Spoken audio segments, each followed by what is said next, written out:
Oh, are we live already? Absolutely brilliant. Absolutely. My goodness. My goodness. So quick, so soon. How you doing? How you doing? Following your dreams? Enjoying your life? I hope so.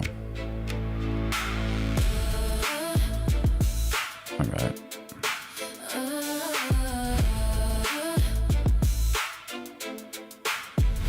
Still loading. Still loading. Oh, there you are. All right. Nice.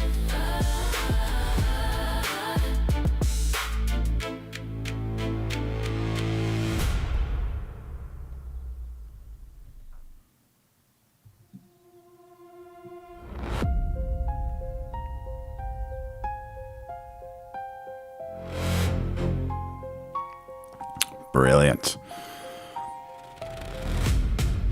All right, we got the new little studio setup happening over here. New angles, new lighting. Tara, how you doing? Good to see you. Good to see you. How's life?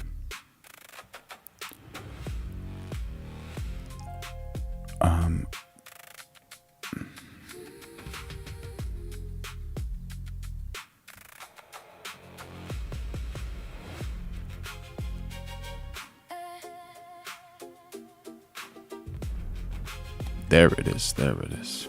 Nice. I'm happy life is going well. Going great, actually. That's important. So, legends, what is happening? You picked the wildest news day of the decade to show up. Thank you, Tara. And that instinct, it's elite, for sure. Cage fight on the White House lawn. The president hits 80, and Iran deal getting signed. Knickz are the champs. And Elonn's somehow a trillionare now. And we are covering it all live together. Quick thing, hit subscribe and the bell. And if you're feeling it, become a member or fire off a super chat. Your name lands right on the screen and your instant VIP and the best chat online.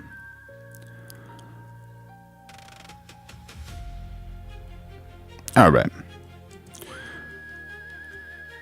What other better way than to start with President Trump saying the agreement will be signed on Sunday with Iran. That's exciting. Let's hear it. Welcome back into Live Now from Fox. I'm your host, Anna Marsick. As promised before the break, we told you that we're going to dig more into the announcements today regarding the war in Iran. Take a look at this X post on your screen there, coming from the Prime Minister of Pakistan earlier today. He said, "We are closer to a peace deal than ever before, with finalization likely expected in the next 24 hours. Pakistan is preparing for the electronic signing of the peace deal immediately after, followed by the technical level talks next week. We would like to thank the United States of America and Islamic Republic of Iran for their ongoing commitment during the negotiations, and we extend our sincere appreciation to our brothers in the region for their support. We are confident that this historic peace deal will form a strong foundation for lasting peace." So that post coming from the Prime Minister earlier today. Then President Donald Trump also posting on Truth Social earlier today, saying Barack Hussein Obama's deal with Iran, the JCPOA, was an easy, beautiful, smooth road to a nuclear weapon, which Iran would have had 6 years ago and would have used long before now. My agreement with Iran is the exact opposite. A wall to no nuclear weapon. In fact, they no longer want a nuclear weapon, nor will they have one, either through purchase, development, or any other form of procurement. The deal is scheduled to get signed tomorrow, and immediately after it is signed, the Hormoz Strait is open to all. Our relationship with Iran is a much different and better one than previous administrations have had. unlike Obama's hundreds of billions of dollars in payments to them, including $1.7 billion in green cold cash. No money will exchange hands. At the appropriate time, when all this is calm, we will go in and get the nuclear dust buried deep under the powerful sunken granite mountains, thanks to our beautiful B-2 bombers and their brilliant pilots, and down, blend, and destroy it, whether in Iran or the United States. We look forward to working with Iran and the entire Middle East long into the future. Hopefully this process will all work out quickly, easily, and smoothly. If it doesn't, we have the ultimate alternative, hopefully never to be used again. Thank you for your attention to this matter. Signed, President Donald J. Trump. So joining us right now to break down all of this is Seth Jones with CSIS. He is the president of the Defense and Security Department. So no money is going to be changing hands with Iran and the United States. I guess that's a good point, right? That's a good deal. All right, we'll see. Thanks so much for joining us here on Live Now from Fox. Thanks so much for having me. Of course. So with this latest news breaking today, I'll be droned. How you doing, buddy? Yeah, who's going to win the MMA fight? Do you have any favorites? Pahea or Cyril Gane? Gaethje versus Ilia Topuria? They're going to be some great fights. Today, as President Trump says that this deal is going to be signed, is this actually going to happen? That's a big question. Yeah, I mean, certainly hope so. There are a range of reasons why it would be good, including if the price of gasoline that Americans are spending right now starts to come down. So I think it'd be good for America. It'd be good for a number of countries in the region. What we don't know yet, though, is the details of where the negotiations right now are. And in particular, two areas where I think many of us are going to be watching closely. The first is Iran's nuclear weapons. What has been agreed to and what do the Iranians agree to on the enriched uranium stockpiles, as well as the infrastructure they have at places like Isfahan. Yeah, Conor is one of the most entertaining fighters in the world. Is Conor going to win? My goodness. Yeah, Conor and Dana are going to definitely make some bank on that one. Chris Jensen jumping in on the chat saying, so the religious dictatorship lunatic regime keeps oppressing Iranians. We'll see. We'll see. Are they going to stay that way or is that going to change? Isfahan and Natanz, what's happening to those locations. The second is the details of opening up the strait. How's that going to happen? Is there money that's changed hands? So I think in that sense, we don't really know the details yet. They have not been publicly identified. And I would just, we've got a revolutionary regime in Iran that I don't think most people will trust. So I think there are a lot of ways this one, we'll have to keep an eye on it. And I think this one could actually go south with an Iranian regime that's hard to trust. And you talk about the trust aspect of it. Can we trust Iran to make a deal? Because there was an announcement that Iran said that a deal is not going to be signed, and then we're seeing President Trump saying that a deal is going to be signed. So, I mean, what's the clear path here? Well, I mean, at the end of the day, Iran continues to be run by a radical Shia revolutionary regime.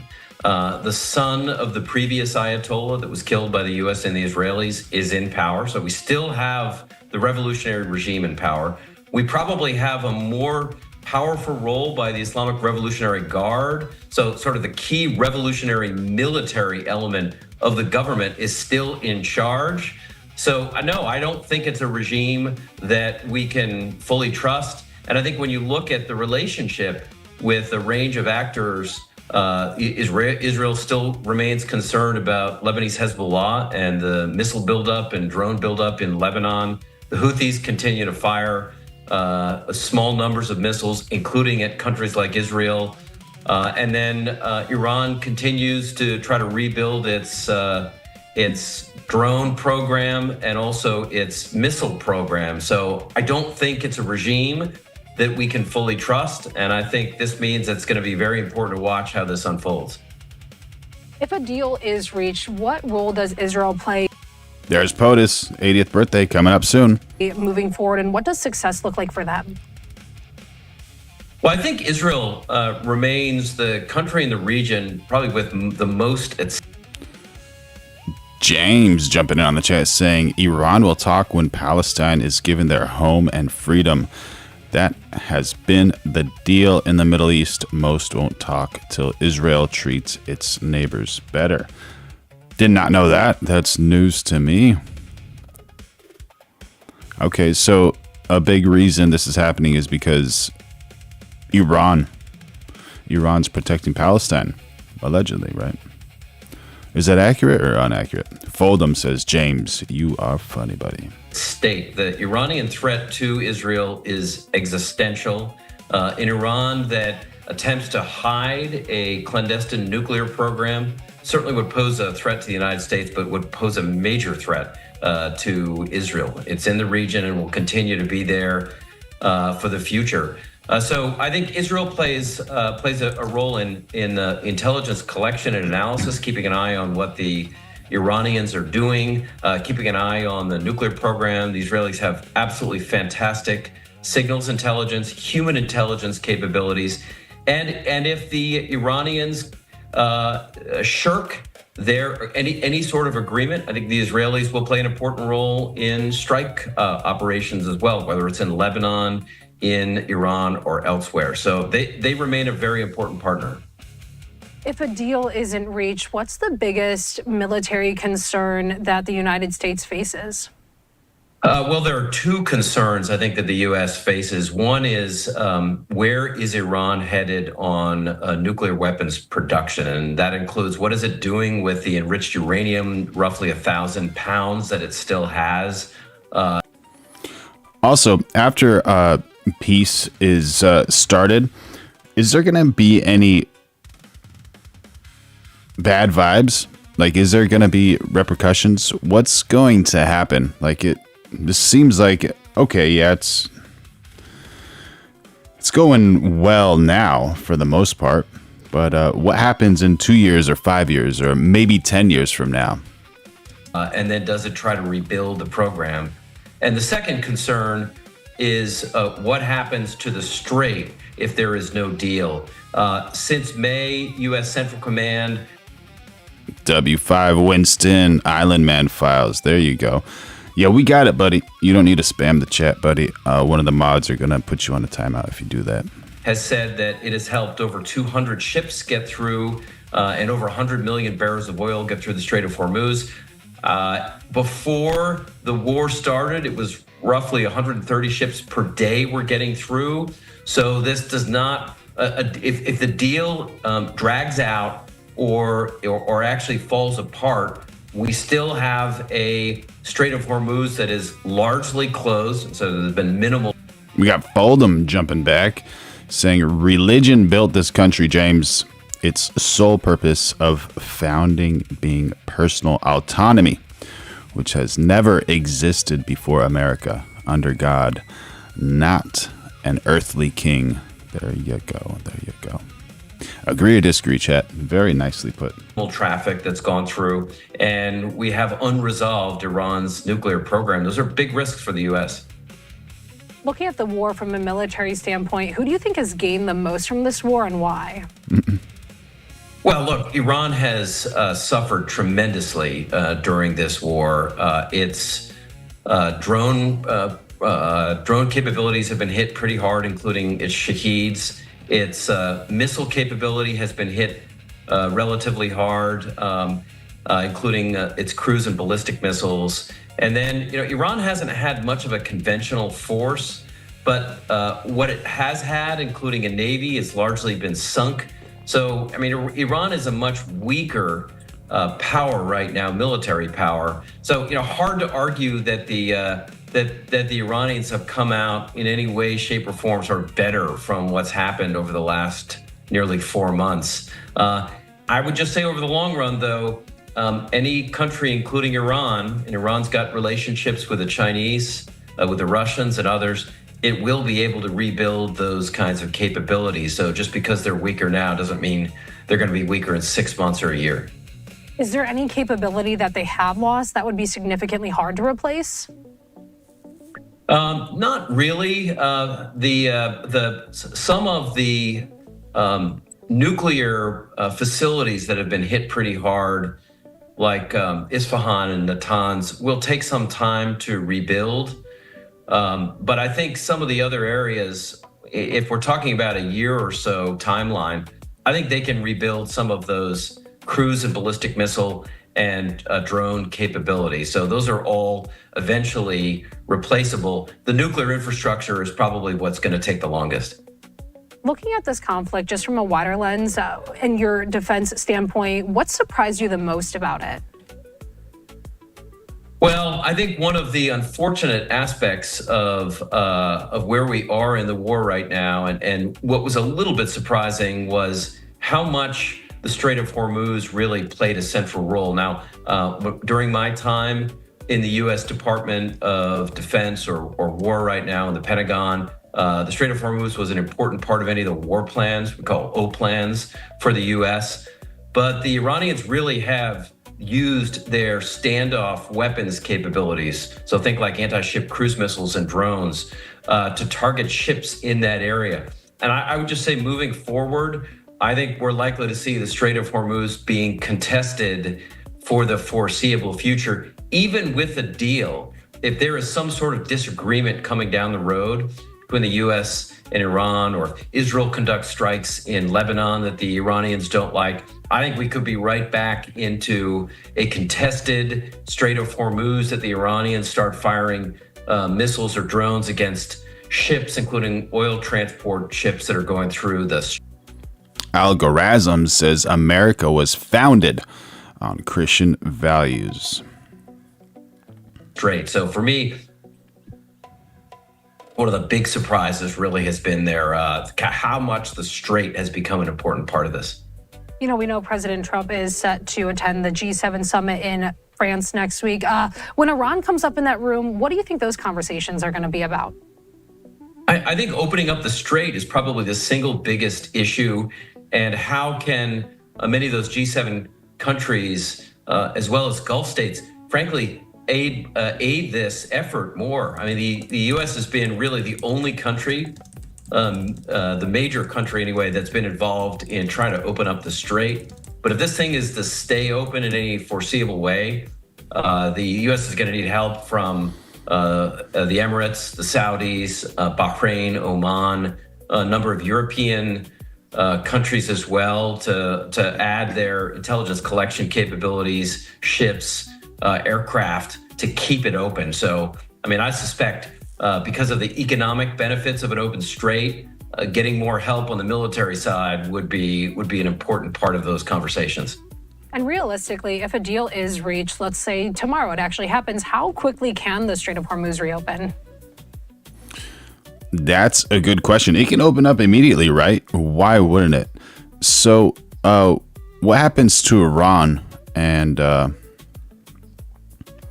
short-term sanctions waivers?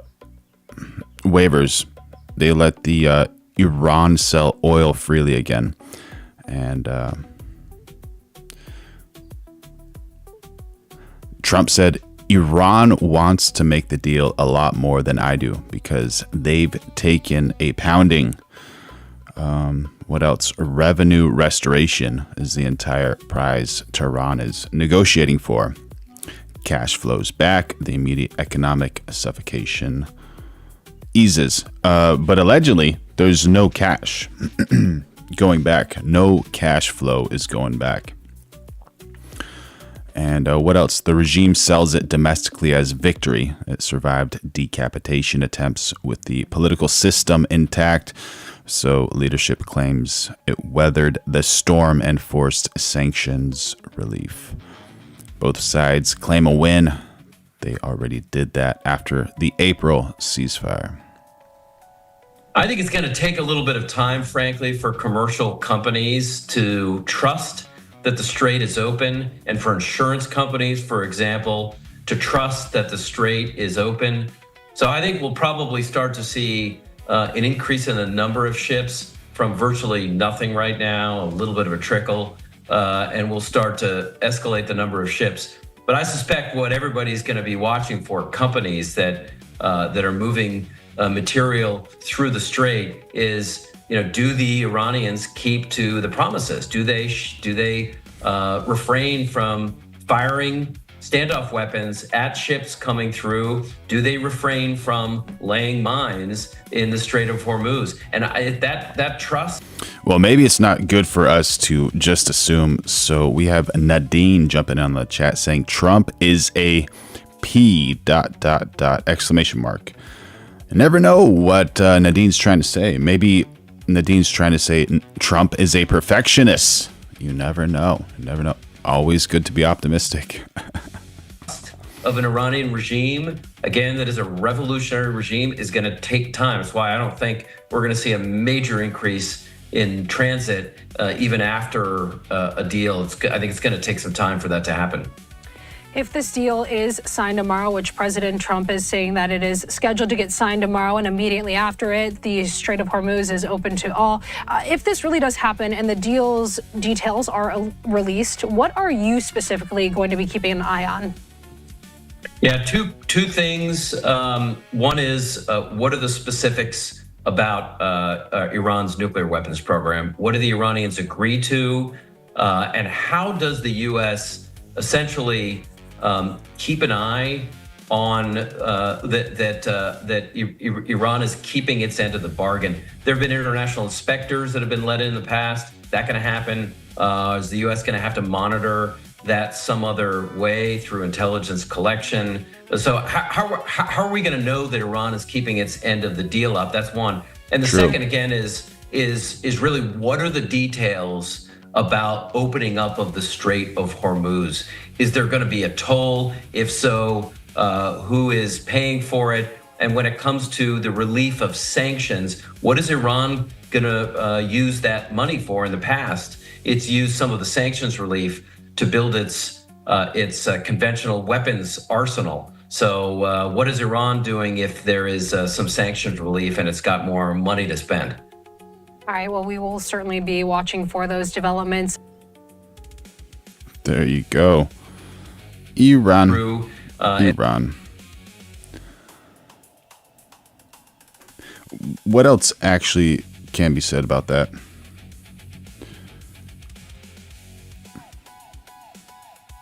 The open strait equals cheaper oil, right, within weeks, and cash back to Tehran. That part's near certain, even if they said that's absolutely not going to happen, allegedly. But Iran trades away its biggest weapon to get solvency under a nuclear cap. So Iran wins is too simple. The honest forecast is relief, right? Not resolution. The choke point drama ends. The deeper war just goes quiet. And the whole thing rides on surviving the first accident, which on this month's evidence is not a safe bet.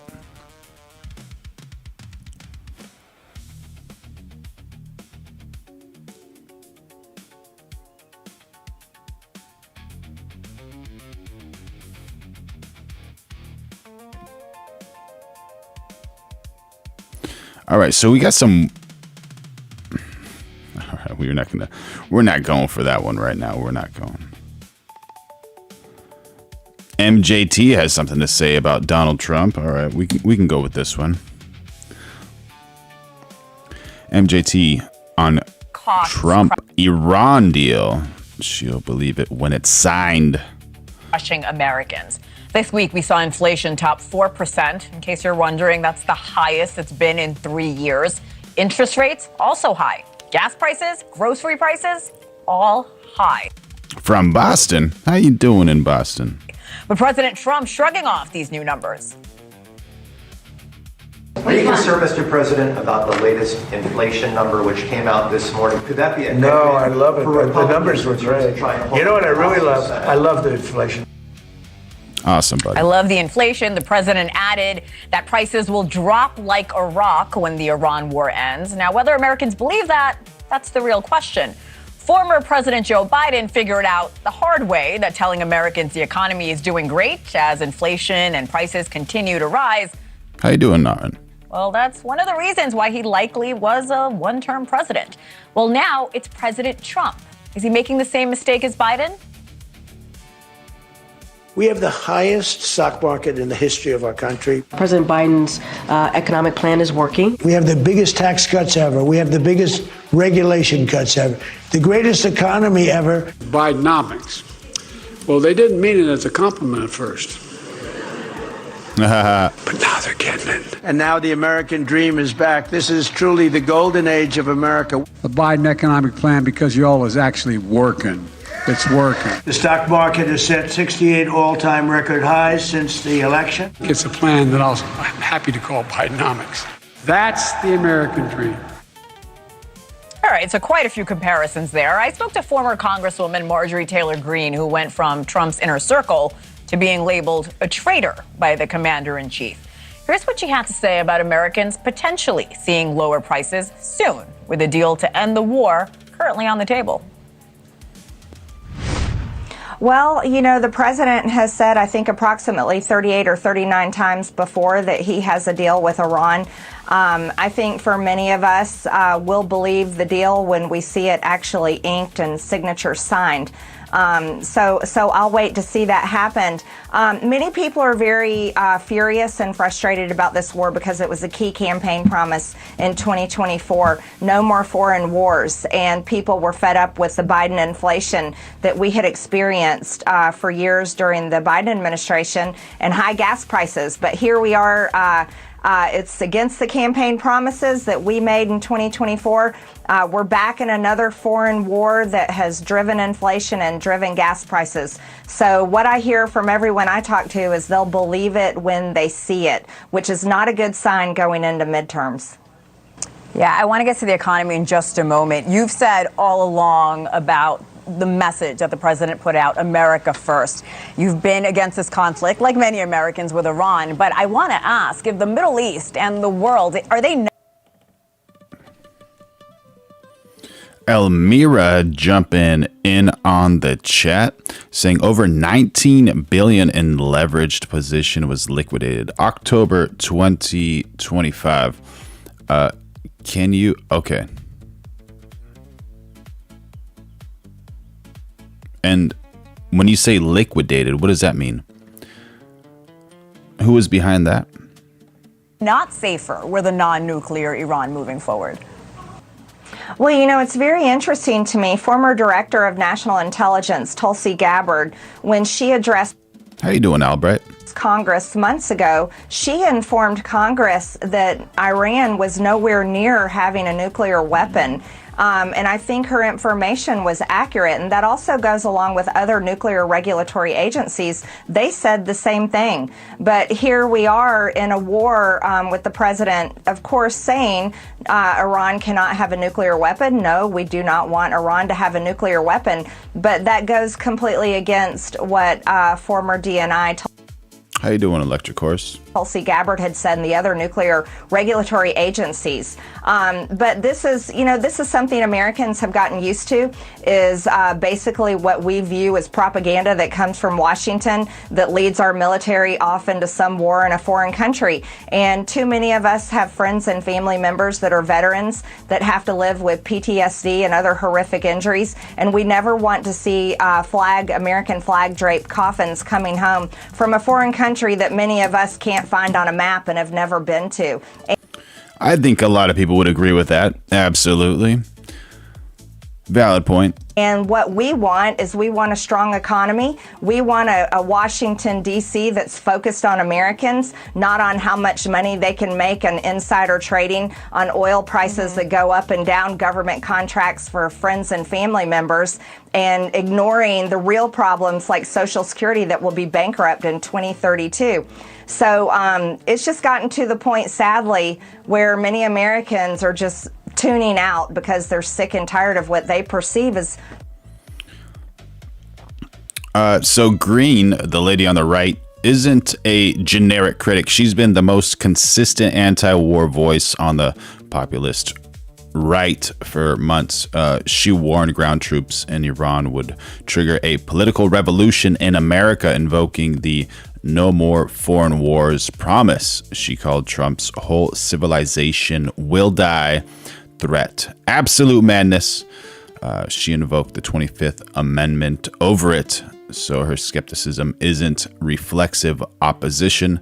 It's a track record of being early on this war's unpopularity. That's a calibrated source by the standard we set. And yeah, I think a lot of people don't want war. Absolutely. Just more lies and empty promises. Why do you believe the administration went to war with Iran? I think they went to war with Iran on behalf of Israel, and that's what President Trump has said himself. Thank you, Albright. Appreciate it, brother. That he went for Israel to keep Israel safe, and Israel is our ally in the Middle East. But Americans also send a lot of money to Israel, $3.8 billion every single year. And Americans have gotten to the point where they're saying, what am I getting out of this? We have our healthcare system is overpriced. Health insurance is to a point where nearly 30 million Americans don't have health insurance because they can't afford it. And the future's not looking too good if you're a Gen Zer, and millennials are simply fed up. So, you know, I'm like many others. I'm very much unapologetically America first. I wish everyone else in the world well, but we need to focus on our problems here. Ms. Greene, I do want to turn to the Epstein files. You were among 4 Republicans in Congress who fought to get this information out there. You've resigned. Representative Tom Massie lost his May primary to a Trump-backed challenger. Representative Nancy Mace just failed to make the runoff in her state's race for governor, where Trump also endorsed a rival. Only representative thus far, Lauren Boebert, will return to the House next year, but she could, of course, see a primary challenger in the next cycle. Do Republicans truly have a choice, or is it fully support the president or be ousted? Well, you know, it's shocking to me that President Trump fought 4 Republicans harder than he's ever fought any Democrat, in spite of all of his campaign promises, saying, in quote, he told his rally goers, rally after rally, he said, I am your retribution. But yet no one has ever been held accountable on the January 6th committee. No one's ever been held accountable for all the COVID lockdowns and crimes against humanity. And no one's ever been held accountable by any so-called Democrat crimes or even the stolen election of 2020. But President Trump called me a traitor simply because I stood for children and women who were victims of Epstein and the Epstein class. And then he targeted Thomas Massie and Nancy Mace and Lauren Boebert, I'm sure, will remain in the crosshairs. But, you know, I think that's the hypocrisy that so many people point out, is how did the president end up fighting Republicans? And I actually have a 98% voting record with President Trump, and so do my colleagues. Why did they mentioned earlier on screen something about costs versus rising wages, and just figured we might as well expand on that a little bit. On average, wages have been barely beaten inflation over decades, but are losing slightly right now. And on average is the trap. Your raise competes with your rent and your groceries or your mortgage, not the national index. And prices that spiked in 2021 never came back down. Anyone telling you wages are great or collapsing is picking a start date. You can always ask 2 questions, mean or median, and since when? Did he target us instead of targeting Democrats? And why did he work so hard to cover up the Epstein files? That is one of the biggest errors he's ever made, and it's one that he simply can't undo. Yeah, your political career has been so fascinating. Just a year ago, people would have described you as one of the president's closest allies. Today, some of the supporters, like you mentioned, see you as a traitor. Who changed here? Was it Donald Trump or was it Marjory Taylor Greene? It's 100% Donald Trump. And just to be clear, a traitor is an American that serves a foreign country. I'm not a traitor. Decca jumping in on the chat saying she has a chip on her shoulder. And I don't know why, really. I don't serve foreign countries. However, I stayed true to my beliefs and my principles. But when I told the president that I was getting death threats and my son was getting death threats because he was calling me a traitor, he told me that I deserved it. And that's something that I will never be able to come to terms with, and I think it's unforgivable. No one's child should have their... You never know. She might have gotten one of those coffees from Switzerland. Did you guys see this one? If you're sensitive to this type of stuff, I'm sorry, but this is hilarious. And I think this is fake. I hope this is fake. Never in my life have I seen this. Ever. Swiss cafe offers a milk spitting service by female staff.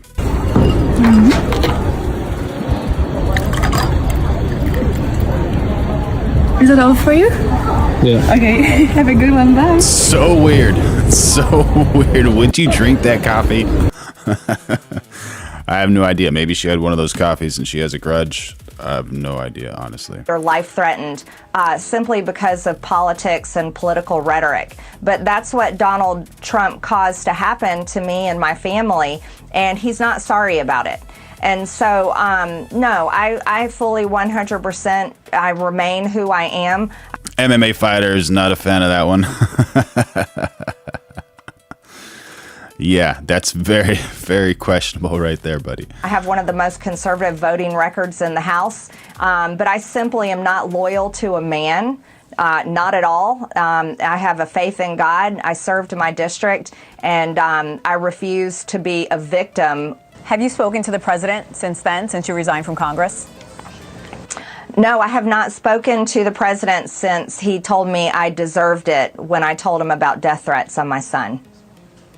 All right, fair enough. Let's move on. I want to ask you about voting in California. Many frustrated with all the votes still not counted. We know it's a slow process. Recent laws making showing ID illegal. As you well know, in your great state of Georgia in 2021, they passed the Election Integrity Act, adding ID requirements. Yeah, Billy, I'm jumping in on the chat. This is what I love to hear. Saying wages versus costs is a good point, but I never let that S hit hold me back. Homeowner, cars paid off, saving for home repairs, expansion. Stop being a victim and earn or save. Absolutely, buddy. That's the way. That's the mentality to have. You know, don't let them try to stop you. Just keep on moving forward. Fight for your dreams. Fight for your future.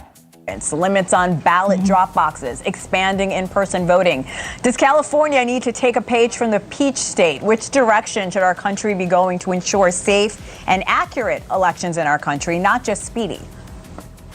Yeah, absolutely. California should take a hard look at Georgia and the changes that they made here to the election laws.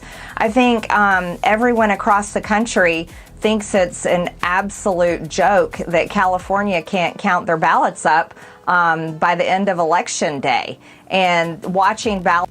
What was it? Not one ballot was given to Pratt?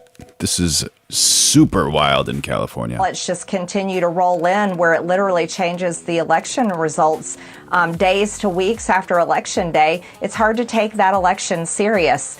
So from literally everyone I know, they're just saying that California's elections are completely wrong and probably illegal.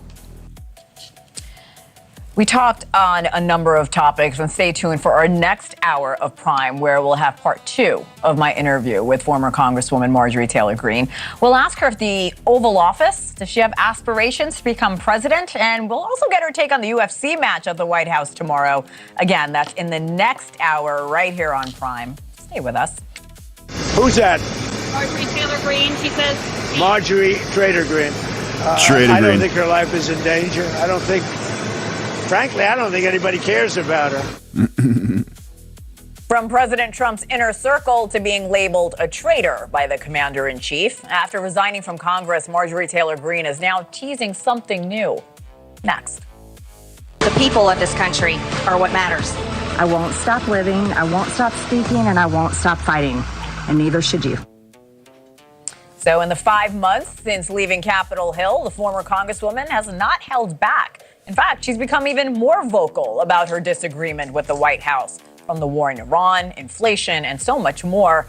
even throwing that traitor term back at Trump over his handling of the Epstein files.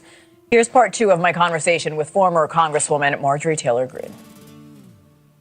You've left Congress, but no one believes you're truly done with politics. What's next for Marjory Taylor Greene? Well, what's next for me is continuing to be outspoken and really trying to take a focus and put it on America first, which is where it should be. You know, I'm a mom. I have 3 kids in their 20s. And, you know, I'm 52 years old, and there's one thing I pretty much am sure of. I don't think I'll ever get a Social Security check, even though I've paid a tax into the system my entire working life. And I think my kids' future looks pretty bleak. And so I'll continue to be out. So this is MJT. She went from being Trump's best friend to Trump not really caring about her. Very interesting where we are in times with this. Spoken. I've just launched a new series called Life with MTG, where I will be talking about many of the issues of the day, but also telling stories and making it clear and obvious about what's really happening in Congress and in Washington, D.C. Marjory Taylor Greene. Marjory Taylor Greene. Marjory Taylor Greene. She's been leading a very valiant fight. We did not vote for this. We voted for an end to foreign wars. They are going to lead us into World War III. Release the Epstein files. Every single name. Marjory. Release the Island Man files. Yeah.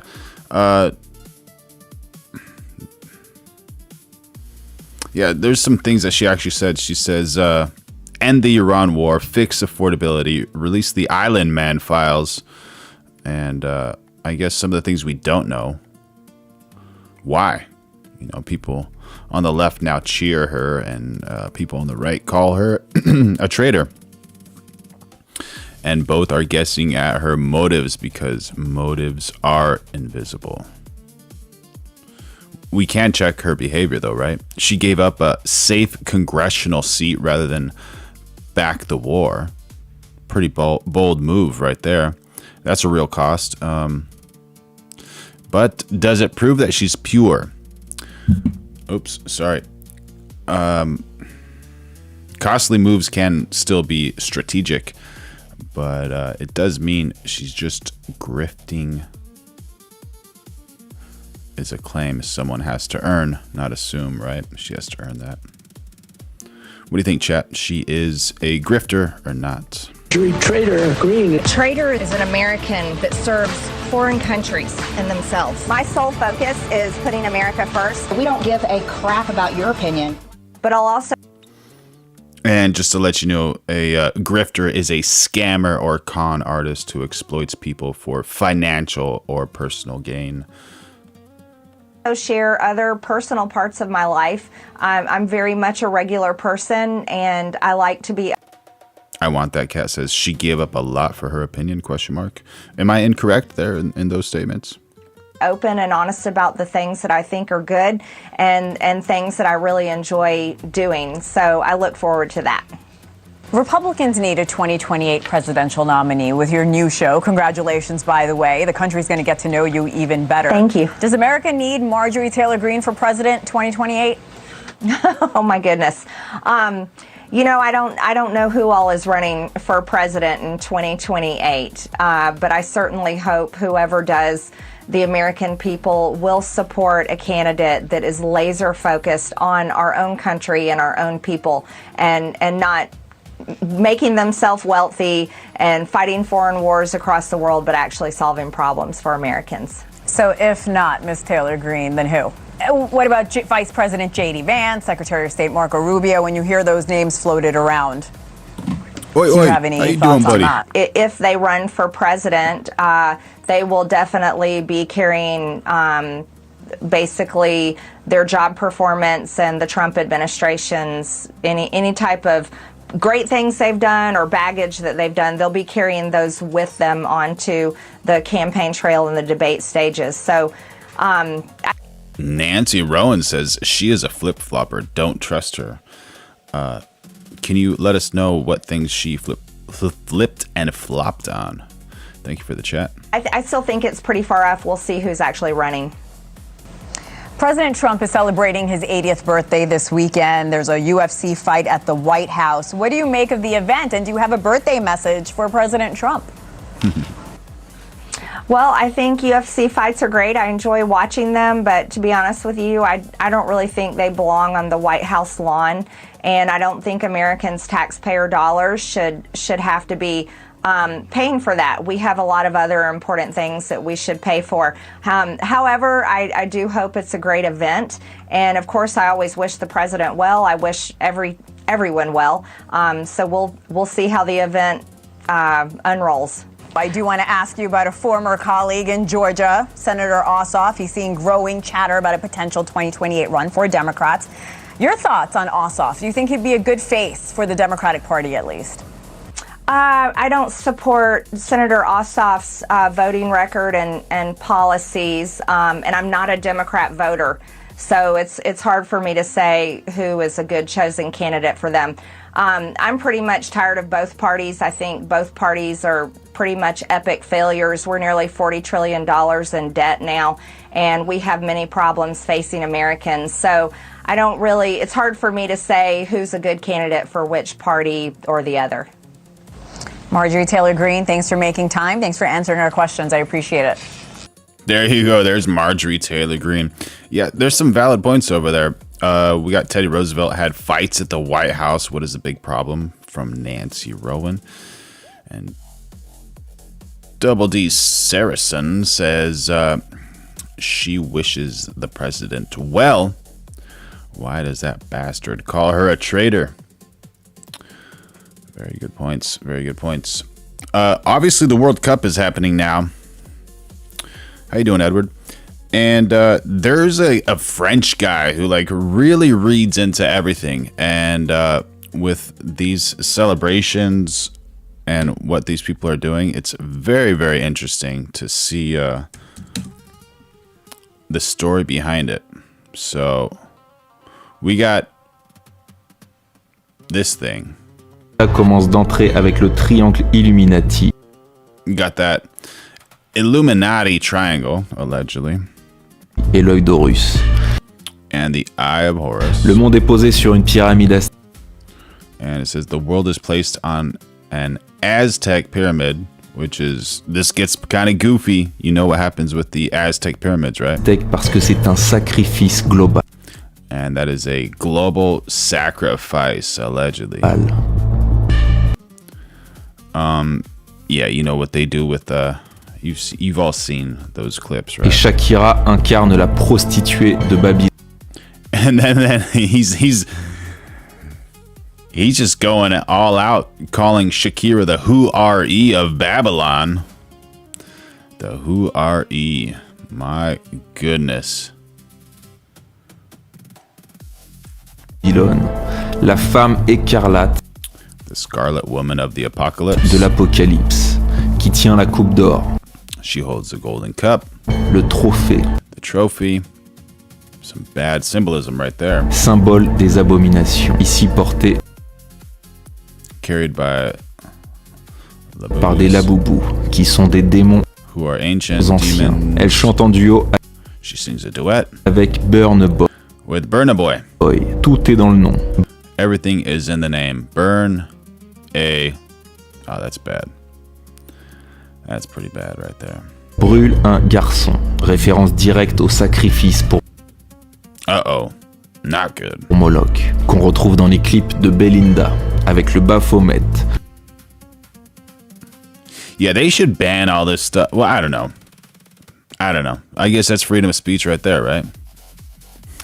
Yeah, exactly. Oi, oi. Le sol de dualité et la possession. On connaît tous le symbole Illuminati, mais personne ne parle de... There you go. You got a Masonic thing right there. Got a beehive behind it. La ruche maçonnique. Le ballon de foot est une ruche composée soccer ball is made of hexagons. d'hexagones. Yeah. Ici, le monde entier enfermé dans ce ballon, c'est l'esprit de ruche et le nouvel ordre mondial. Parce que le football a été créé dans un temple. Football was created in a Masonic temple. I don't know if that's accurate. Is that true? or the World Cup. What's he talking about? Is that lost in translation? Where are you, my researcher?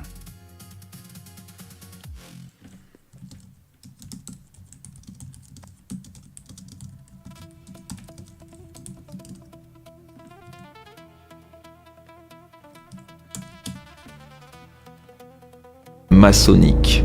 La reine, c'est l'élite qui possède les The queen is elite who owns the clubs. Les joueurs sont les The players are the drones. Drones qui exécutent les ordres. Who execute the orders. All right. D'ailleurs, le premier but de cette Coupe du Monde a été marqué par Julian Quiñones, qui fait ouvertement le signe du compas maçonnique. C'est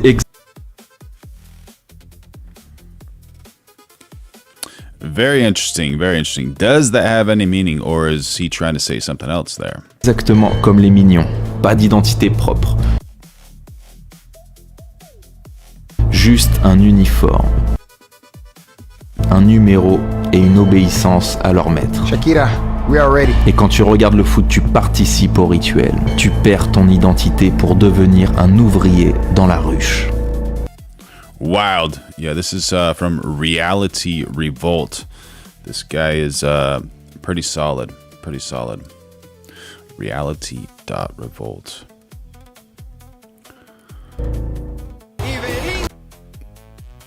Yeah, that symbolism. I don't know. Whenever I look at that, I'm just like, oh, that's pretty cool. You know, shiny. Cool stuff. I don't really know the meaning behind all that stuff. Always saying everything came from paganism. Absolutely. Possibly. Got Justin Byer saying that's a stretch. Referring to what? Would like to know. Oh, this lady. This lady. What's going on? Is she going to tell us some jokes? Jokes. I think jokes are fun, but my favorite joke of all time is that Robert Maxwell literally stole all of our nuclear secrets and then sold them to Israel. And instead of going to prison for this, for treason maybe, he decided to just buy up all of the American institutions that most heavily affect the human psyche, such as giant media conglomerates and the education system. So let's see, where did he start? He partnered with McGraw-Hill, and then coincidentally all 50 states decided to use this publishing company as their standardized textbooks. And then his daughter just happened to be, you know, Jeffrey Epstein's accomplice and recruiter in child trafficking. And then when we notice that these things are harmful, we're actually the offensive ones. It's like, what is going on? Yeah. We're the offensive ones. Once we figure out your evil deeds, right? We're the bad people. Makes perfect sense. Because he created the education system around that. So everyone will team up against you because that's wrong and you don't want history to repeat itself, you know? So I just feel like that's a really funny joke, right? Did you laugh? Anyways, this is my driver. Yeah. Haha. I'm laughing on the inside like a winner. Like a winner. I love what a jokes. hit. Oh my gosh. There you go. That's from Swaggy Laggy Golf Daddy on IG. Very cool. Very, very cool.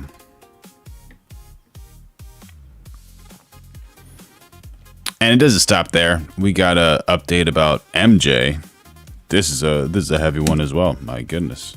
You've been doing a deep dive on Michael Jackson. Yeah. Why? That new biopic has earned almost $1 billion in a month. There's a huge movie out right now called Michael, and it's been put out by the Jackson estate. And all it does is chronicle the rise of Michael Jackson from childhood to 1987, which is 6 years before the first child molestation scandal. They originally had a piece on the end of it that addressed the scandal and tried to dismiss it, but then somebody called to their attention that they had signed a bunch of mutual non-disclosure agreements with his accusers. When they raided Michael Jackson's home in 1993 in connection with the first allegation brought against him that did not result in criminal charges because the family took a $20 million settlement. And that's a red flag. $20 million settlement. In my heart, I always wanted like Michael Jackson because he's such a great entertainer, not to be like guilty of any wild things, you know. But whenever you see things like this, you're like, man, maybe he wasn't as weird as we wish he wasn't, I guess. And went away. But in that case, there was a search warrant for his home. They went into his home and in a locked box in his bedroom found 2 file books from the NAMBLA, the North American Man-Boy Love Association, and they were full of naked pictures of boys. That's what Michael Jackson had in his own bedroom, and one of them had his own handwriting in it, saying, "What could be more joyful than these beautiful boys?" And then there was another boy whose fingerprints were found in Michael Jackson's room on a barely legal Hustler magazine, and they found at least 2 boys' fingerprints on it. So at a minimum, it proves he was showing boys in his room. Either he was showing it to them, or they just decided to look at it. That case, there was. You never know. You never know. Right. And then we got James Franco doing some wild stuff. What's going on with James Franco? Come on, buddy. Guys, this is James. Yo, TT, how you doing, buddy? How you doing? Franco, me, really, James Franco. I'm here at my house. I'm not promoting anything, okay? I'm making this account because all right, some serious shit's going on, okay? And look here, this is real, okay? I'm real. It's me, not AI, not anything, okay? Could AI James do this? No, could not write this. This is me. Okay, for those who know, hooray. Some serious stuff going on. That's why I'm contacting. What does this shirt say, Bruce something? Contacting you, that's why I'm doing this, okay? Some serious stuff. Maybe we seem crazy, like why am what's going on, what's the gimmick? No, this is real. Real. Okay. Good point. Lynn H says, where'd it go? Oh, I see what's going on. I'm not seeing everything. There we go. What's considered normal in Hollywood from Lynn H. There you go. Okay, I can't say too much right now. I just need you to follow me. Then I'll know who's down. And I'm gonna Yeah, user TT says Franco is promoting himself. show you some crazy stuff, okay? Just follow me. I'm gonna show you. You know, I don't think this is AI, but what's really strange about this is 2319 is in Monsters, Inc. Yeah, the child cartoon Monsters, Inc. when the monsters come in contact with a child. Now, why would he be using that number? Put your tinfoil hats on, folks. Serious? Yeah, good point. Oi says, I do not believe for a moment MJ was a P3D because Corey Feldman. Wasn't he the one that was like protecting him from what I remember? And the other side of the coin with MJ, Michael Jackson, is people wanted to tarnish his reputation because he was such a great entertainer and wouldn't play by certain people's rules, right? Yeah. Good point. Good point.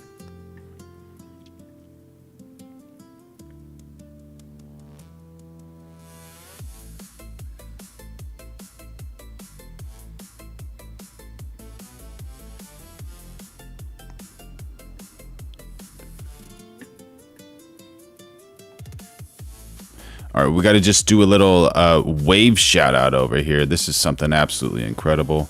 Doesn't happen too often, but it happens once in a while, and the waves get pretty nice over here.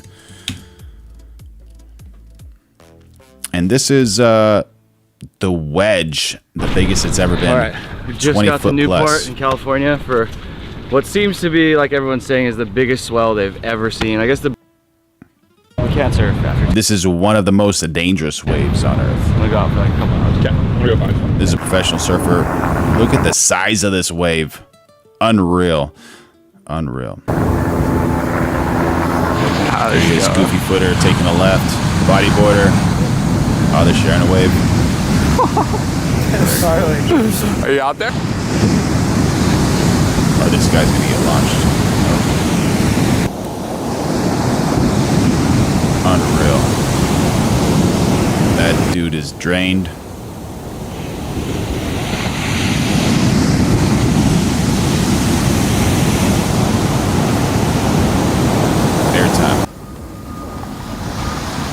Yeah, this is one of the most dangerous waves because it's so shallow where it breaks, and the energy, you can't really see it or feel it, but it's just so strong. This is kind of the first one I've seen.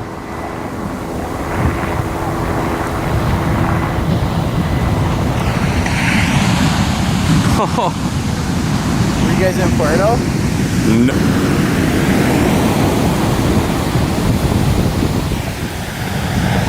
So big.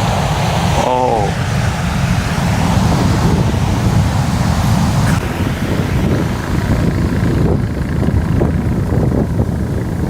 All right, so we got something. We're getting our White House over here. All right, White House and UFC. Let's see what's going on. And by the way, yeah, go surf for sure. If you're gonna go surf, make sure you surf within your means. Don't try to charge a huge wave or a wild place if you are not that good at surfing, because it can be dangerous. Our first look at the Claw, as it's called, a custom-built stadium for the UFC fight on the south lawn of the White House. Let's walk in and take a look. The Octagon is already set up. This is where the actual cage matches will take place. This massive structure, by the way, is almost 100 feet tall, about 20 feet taller than the... And who paid for that? White House. We're going to take over Washington, D.C. the week of the fight. I mean, just about everybody on the roster wants to fight on that card. It's a one-of-one special event. I mean, when will there ever be another fight or sporting event at the White House? The Claw is impressive in size and scale. We've been watching it go up from different vantage points around Washington, D.C. Some have compared it to look like an alien spacecraft that landed on the south lawn. The rigging is enormous with the lighting and the cover for the stage. 600 tons, 92 feet tall. Well, they have some of the greatest champions in the world. They'll have 100,000 people down by the ellipse with screens. And it's all free. It's going to be great. It's all free for the people who will be seated here on the south lawn and many more on the ellipse, but far from free for TKO Holdings, the parent company of the UFC and WWE, of which Donald Trump, by the way, is a recent shareholder. They laid out reportedly $60 million to pay for all of this, about half of which is covered by sponsorships, leaving the company with a $30 million loss. Worth it, in their view, to get on Paramount Plus, in living rooms around the country, and mainstream a sport like this on the south lawn of the White House. Yeah, there's a lot of hype with this fight and these fights, rather, this event.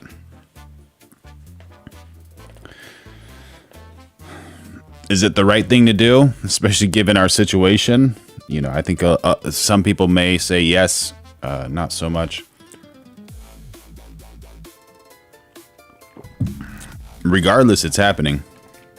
But also, it's kind of nice because of, you know, Donald Trump's 80th birthday, 250th anniversary of the United States of America. A lot of things coming together. But we'll see. We will see.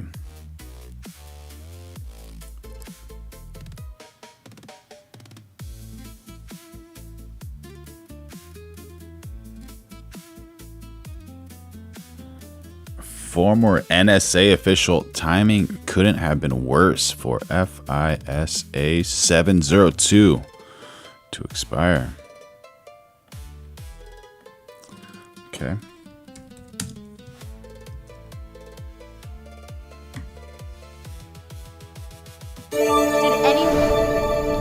Did anyone drop a super chat or become member yet? No, not yet, not yet. Maybe sometime soon. Please support this channel, drop a super chat, and become a member. Yeah, if you on want. Capitol Hill.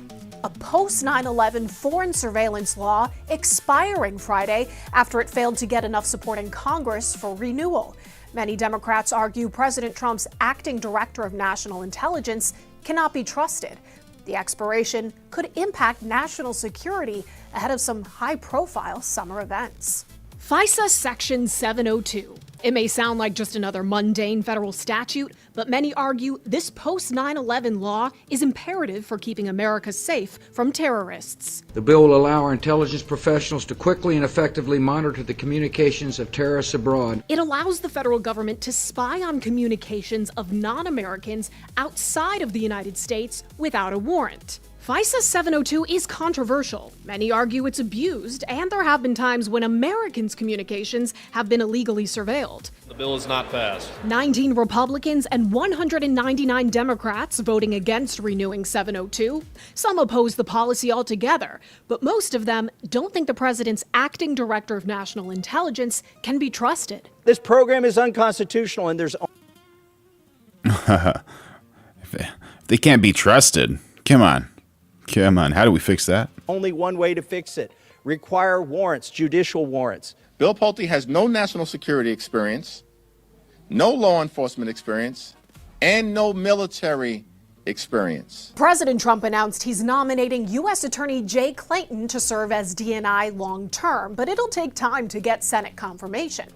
FISA 702 does have a provision that allows existing orders to continue for up Haktua Jeffries, there you go. to a year after the law expires. The problem, however, is that as we've heard before from other telecom and internet providers, Albright saying Hakeem is so cringe. Yeah, I was thinking, should we run a poll like, do you support Hakeem Jeffries or no? some of them have said, we may not comply once the statute expires. With the World Cup and America 250 events, plus wars in the Middle East and Ukraine, former NSA General Counsel Glenn Gerstel says the timing couldn't be worse. 702 is really irreplaceable. There's nothing like it. It's the very early part of an investigation when we're trying to thwart a cybersecurity incident or a terrorist plot or learn about what foreign leaders are up to. It's hard to predict the consequences of 702 expiring. There have been brief lapses in the past.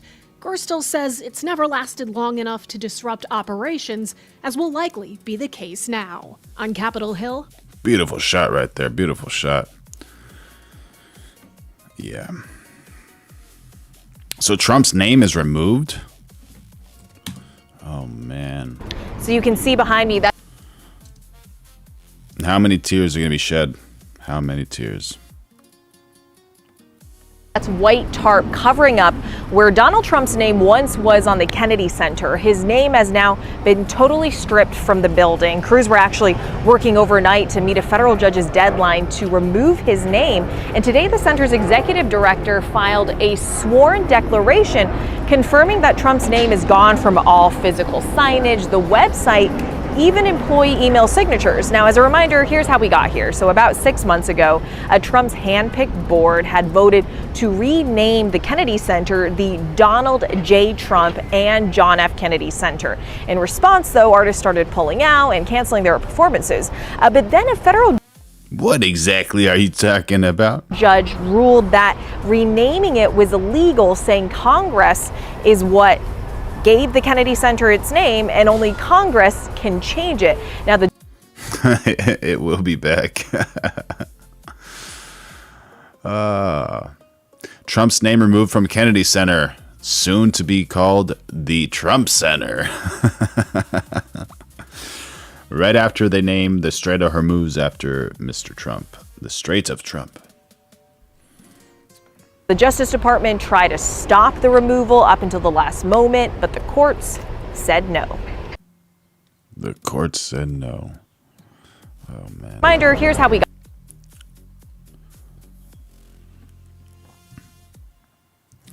All right, got a little bit more hate from for Trump.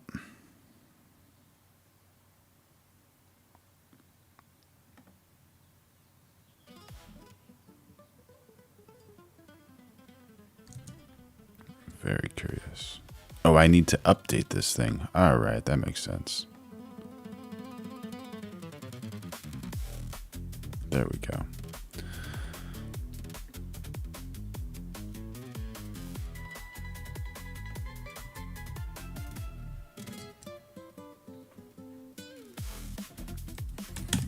Trump having fun about turning 80? And what's going on behind us? So we're going to have a fight, and it's going to be on June 14th, and you're invited, and I want to wish you a happy birthday. You're a young man. You have many, many years to go. You're doing a fantastic job.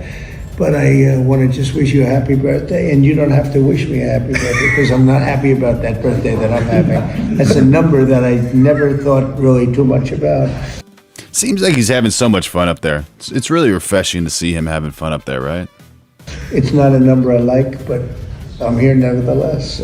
Well, I'll follow your orders. Thank you, sir. Thank you. Just walked out of the Oval Office, which is back there. And this is the new construction for the big fight this weekend. The president's invited me. It's my birthday, but it's really his birthday, obviously. Gonna be a big celebration there, just a few days away. Lots of fun. Lots of fun. Lots of fun. That'd be a good time. Man, so many people are excited for that fight. Those fights. All of those fights. Elon becomes a world's first trillionaire. All right.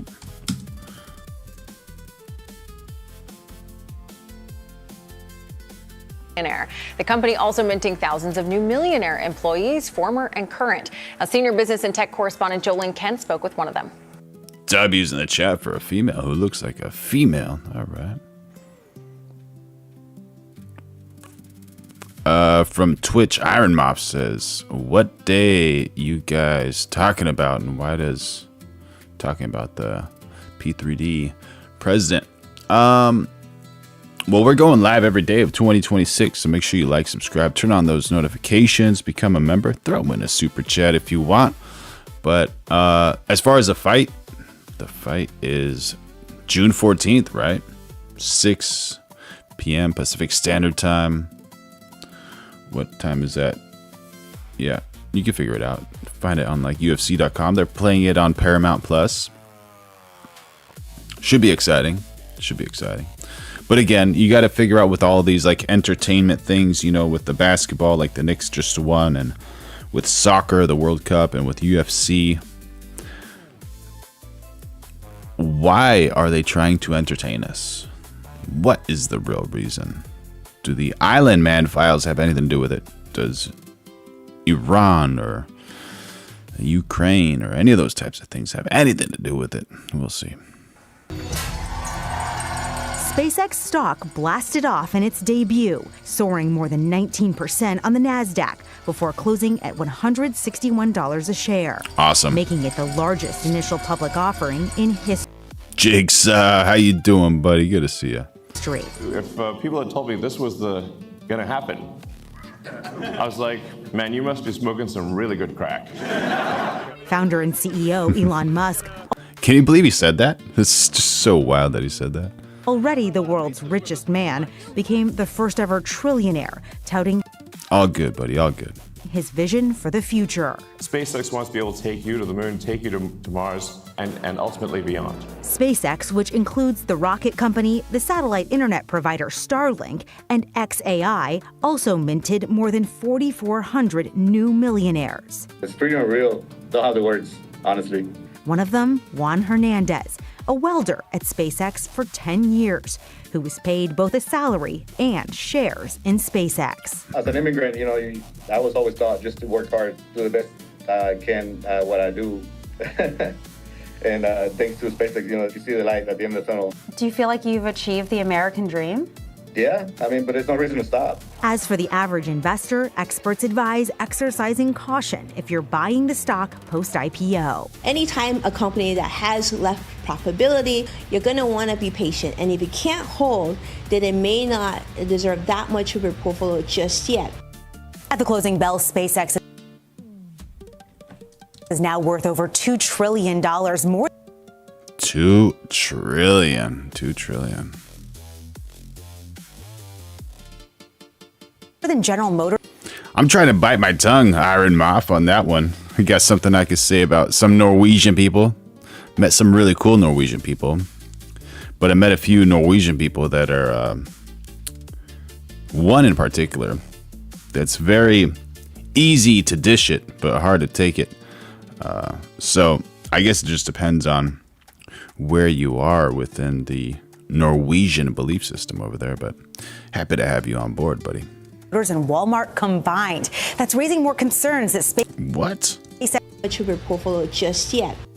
At the closing bell, SpaceX is now worth over $2 trillion, more than General Motors and Walmart combined. More than General Motors and Walmart combined. SpaceX. That's Elon Musk. That's Elon Musk right there. Yeah, Iron Moth, what is that big problem you guys have there in Norway? Yeah, one guy, Elon Musk, man, he's making waves. He is making waves. Rocket Man, Reardon jumping in on the chat. Jigsaw says, Ireland is in bad shape right now. My goodness. My goodness. What's happening in Ireland? Is it the immigration? I think there's a lot of issues with immigration in a lot of different countries. That's raising more concern. And the problem with that is when innocent people get the short side of the stick because of random idiots. That SpaceX is overvalued. And this IPO is also considered a bellwether for other big companies like Anthropic and OpenAI that may go public later this year. For CBS Saturday Morning, Jolene Kent, New York. Yeah, I was covering this yesterday. A lot of people were going, well, if I'm not buying SpaceX, what does this even mean to me? It's likely going to be fast-tracked to what's called the NASDAQ 100, which a lot of our 401ks are. Contender saying, was Melania an escort? I don't know. I don't know. Do you have any proof whether she was or was not? Invested in. Yeah, so you actually might have some exposure to SpaceX. Potentially benefit from this. Or the other way too. Or not if the stock goes down. So why do companies IPO? Because they want to release these shares and they get money from the price of the shares, but does that mean that they need the money? They need money. SpaceX isn't profitable. They need to keep investing. They need the money. They're not profitable? No. And what about all of these other AI companies? They also need the money? That's what they're IPOing? That's exactly it. Wow. All right. Thanks, Ken. Kind girls, very kind girls, informative, good looking, good times. All right, so the New York Knicks won. There's some sounds from it, some things going on. Let's see what's happening over there.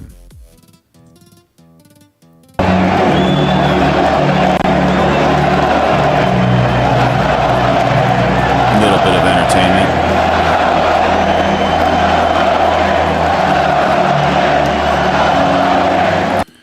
Yeah, if you're from New York, you probably are excited about that. I don't know. It's been 52 years since they won, allegedly. President Trump is set to depart for the G7 conference in France later tonight, where he will be meeting with world leaders on the heels of a... There you go. Contender says, go Knicks.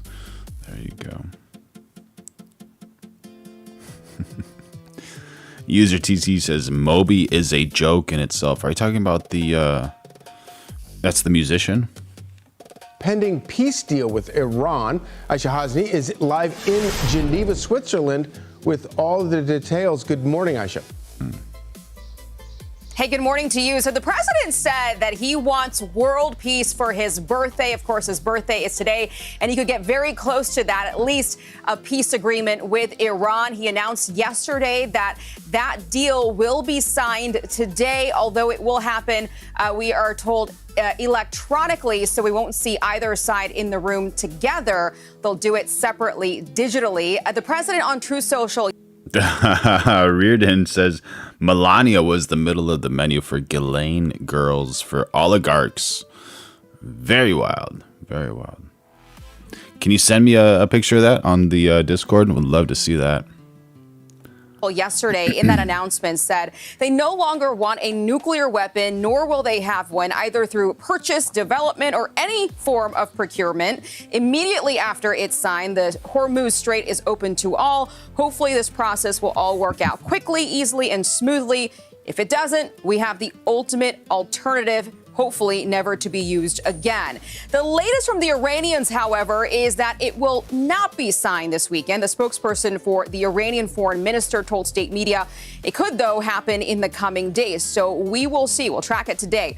According to a White House official, the terms include all of Iran's nuclear material is going to be destroyed and removed. The nuclear program is going to be dismantled. None of Iran's money will be released without full compliance. The Strait of Hormuz will be reopened again, and then there will be no Iranian funding of terrorist groups. Now, meanwhile, the president arrives here in Geneva for the G7 tomorrow. He's planning to meet one-on-one with the leaders of Egypt, Qatar and the UAE on the sidelines of the summit. We're told that the Israeli Prime Minister Benjamin Netanyahu will not be attending those meetings.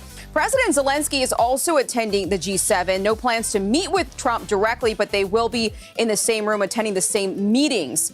A White House source is telling us about the summit that the goals will touch on a number of policy areas, including investment and trade, artificial intelligence, Ebola, critical minerals, energy, and illegal immigration and drug trafficking.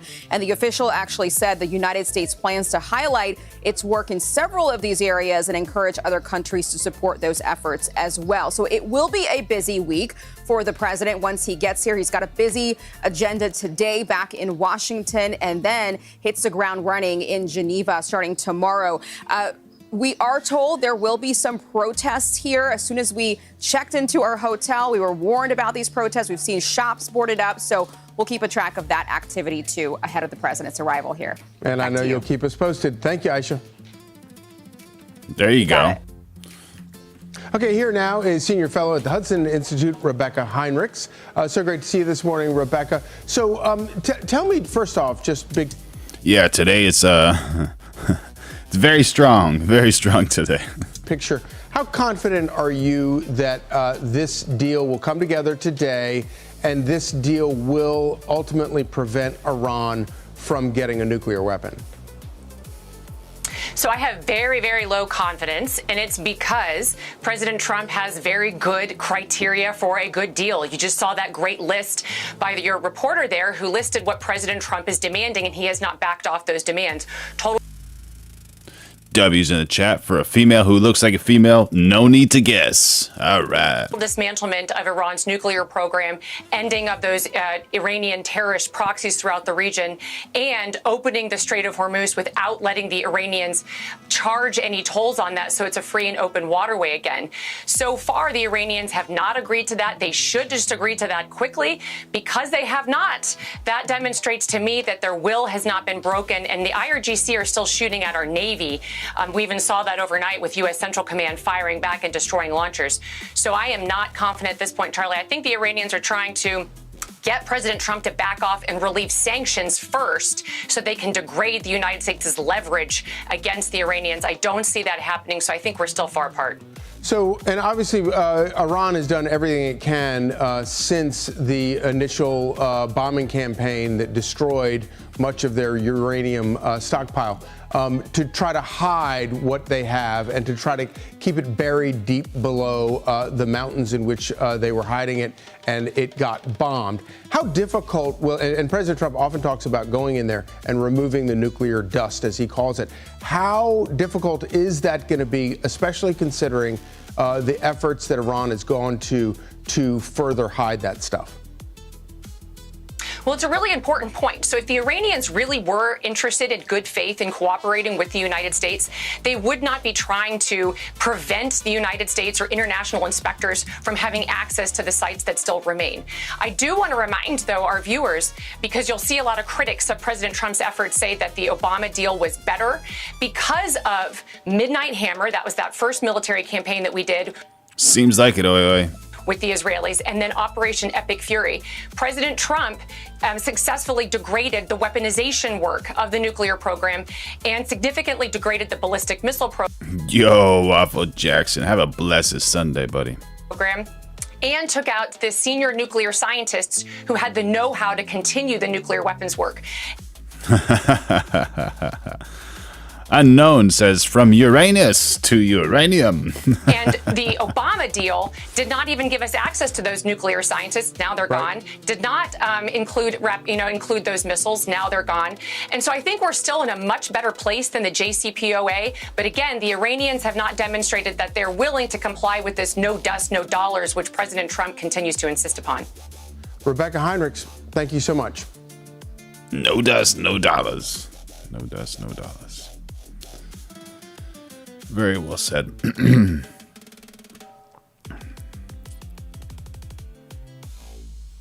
This is a very cool vantage point. I don't know if you guys have ever seen this before, but it's a setup video, but it's pretty cool. Very entertaining. We got this guy chasing another guy. He does this girl. Gimme.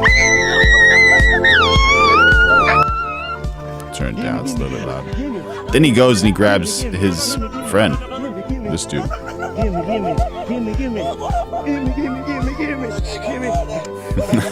It's just funny. Just absolutely hilarious. There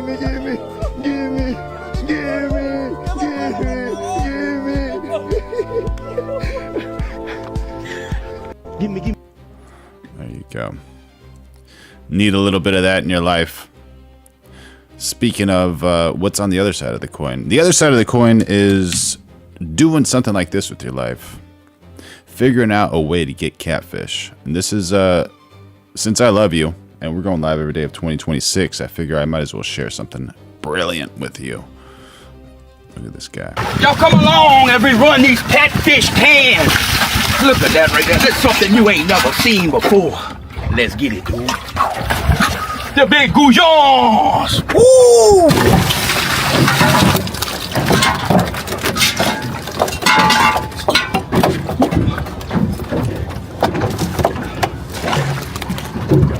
So what's happening is catfish are going there to spawn. You're pulling them up, and they're in there. Grew up doing this all our life.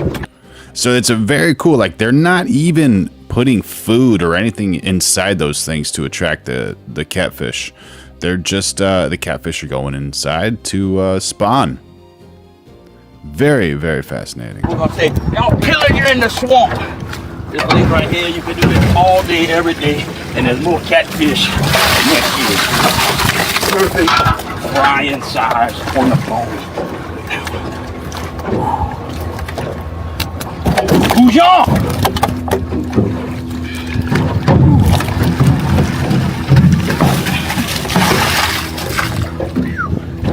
You can run them every 2 days.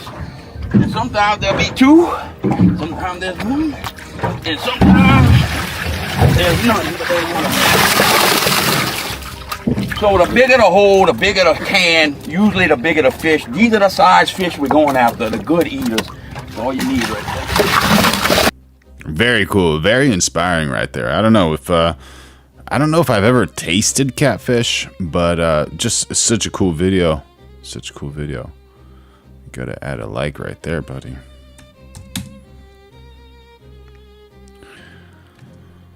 Oh man, what's gonna happen with California?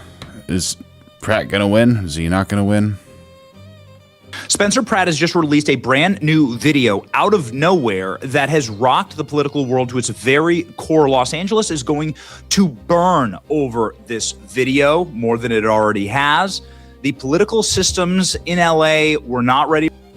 Brack Show says catfish is baum. I think he's I think they're telling me that it's good. All right, cool. Thank you. I gotta try it sometime.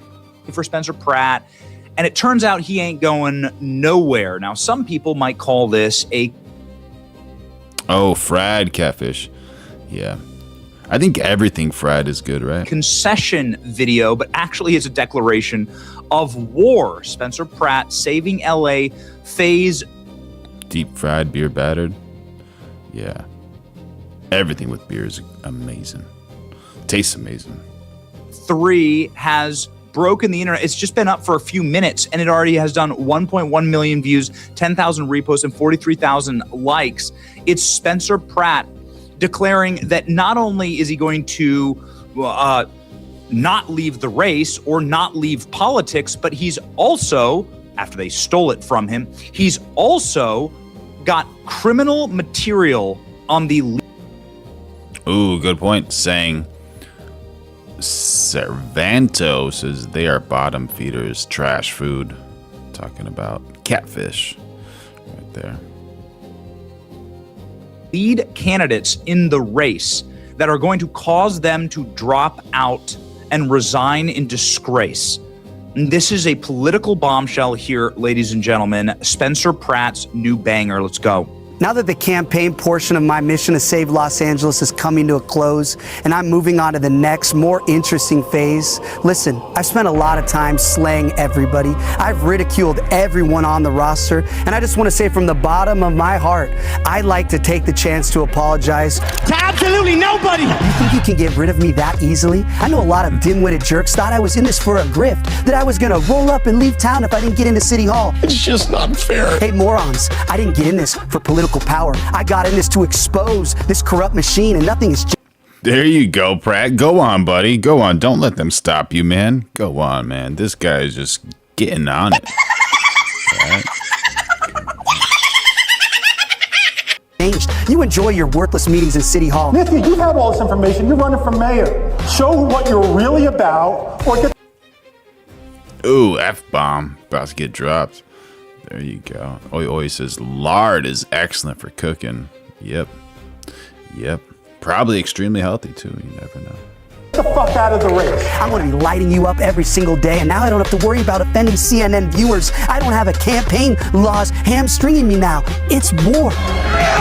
It's 0 hour for Los Angeles. Angelinos are now stuck with 2 morons responsible for all their problems, and they have to choose between Dumb and Dumber. That's not a choice. That's the machine protecting the machine. And now every problem that plagues Los Angeles because of these 2 corrupt communists is going to accelerate, and the city will tumble headlong into the abyss. You have no idea how many major developers, hoteliers, business owners, entrepreneurs have been texting me saying they're packing up and leaving town. More of your favorite restaurants will be shuttering. That means less tax revenue. That means the city has to cut services, more potholes, less firefighters, less... Gosh. Goodness gracious. There you go. Batman jumping in on the chat saying only idiots vote Democrat. Agree or disagree, chat? Police patrols, more criminals, more drug addicts terrorizing your communities. And we haven't ended it. You have no idea how bad things are about to get for this city. Look at this place already. Weeds growing from every crack and crevice. Graffiti over every square inch of public space. Garbage, drugs. What's wrong with Pratt just trying to clean up the city, man? What's wrong with that? Species, burned up dogs, burned down towns, abandoned storefronts. This city is a mess, and you're about to reward the arsonist who torched a place with 4 more years of destruction. Ricky Smith jumping in on the chat saying, deport libtards. Man, actually a few days ago, like, I try to stay central. I don't try to stay, like, left-leaning or right-leaning or any of that type of stuff. But I remember having a conversation, like trying to have a very level-headed conversation with an extremist, and not any type of extremist, a female liberal extremist, which was a female, not a male female, not a male feminist, but just like a female feminist liberal extremist.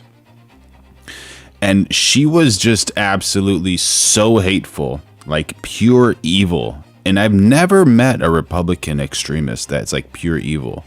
But I have met some liberal extremists that are pure evil. Her in 100%. And she admits it. She absolutely openly admits it, which I respect that she admits it, but I don't respect that she's absolutely evil and bonkers. But also on the other side of that coin, I've met some really, really intelligent and cool liberals. So, once again, just because someone's a liberal or a conservative, don't want to lose a friendship over that, because they could be very, very friendly. You know, if you don't agree in politics, you might agree on something else. But that evil broad, oh my God, bro, no way. Jigsaw player says, I'm still waiting to meet any cool liberal. I know he's very bitter. My goal hasn't changed. I've been laser focused on stopping these commie animals, and I will stop them. If you think we uncovered a lot of fraud and evil in the campaign, just wait. We have some recordings of one of your exalted candidates. Oh, the recordings are coming.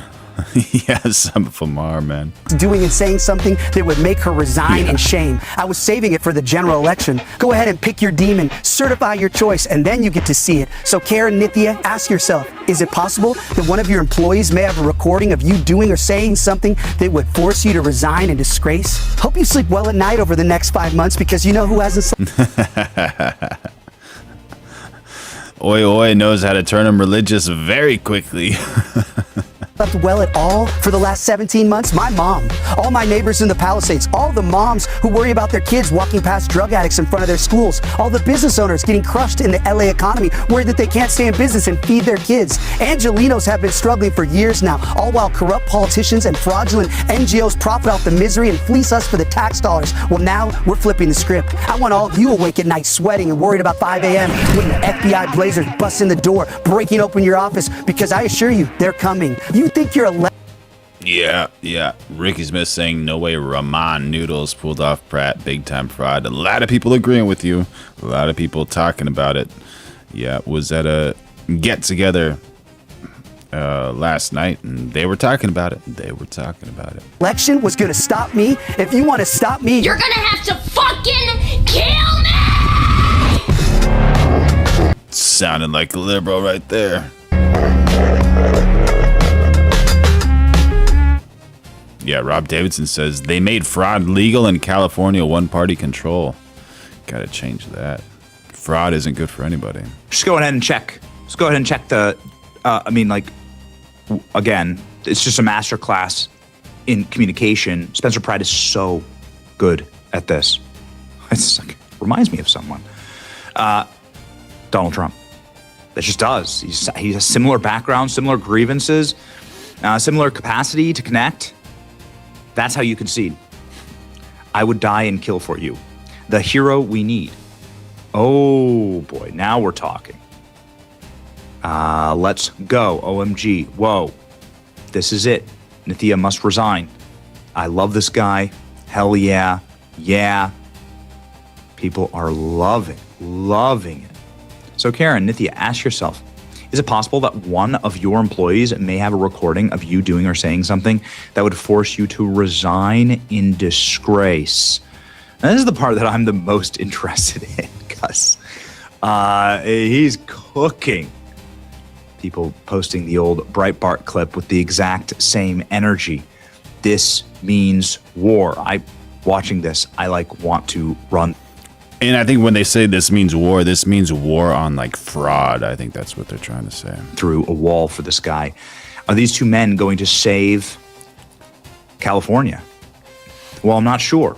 I can tell you this, that Steve Hilton has been doing a lot of TV and a lot of interviews talking about how he's going to run with Spencer Pratt. Now, what does that look like? I'm not sure. Steve Hilton, who has made his governor's race, and he has been confirmed as the winner or advancing to the runoff.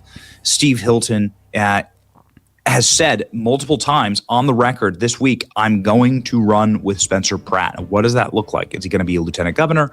Is he going to be the warlord of Los Angeles? This would be an unbelievable thing. Eric, what are you talking about? Because the city of Los Angeles can't function without the state doling out enormous amounts of money to it. It is a welfare baby of the state. Really, really interesting timeline here. Steve Hilton, again, has been rolling. Also, Spencer Pratt hyping a massive victory for the people of Los Angeles and for the people who know exactly how elections are stolen in LA. There are no coincidences. God bless Secretary Turner. This is the secretary in charge of housing and urban development. So the HUD secretary announcing that he's ending the fraud-filled homeless funding for LA, something we've been calling on for literally the better part of the last 6 months.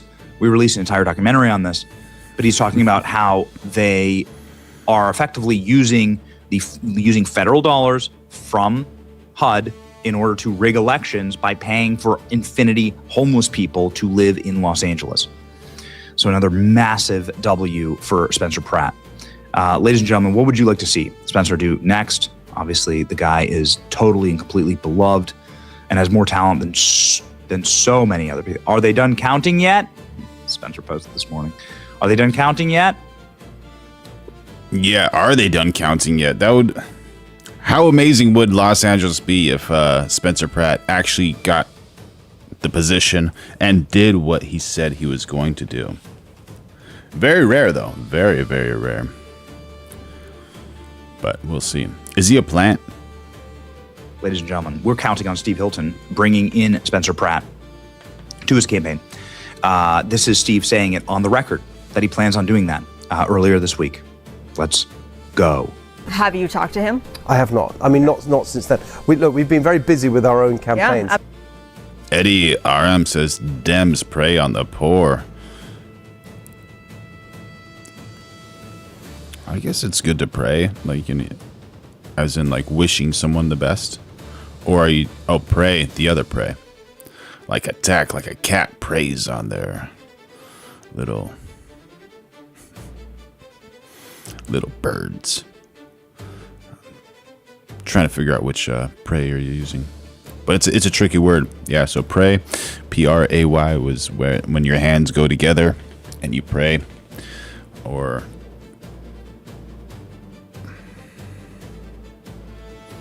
you're talking to your phone.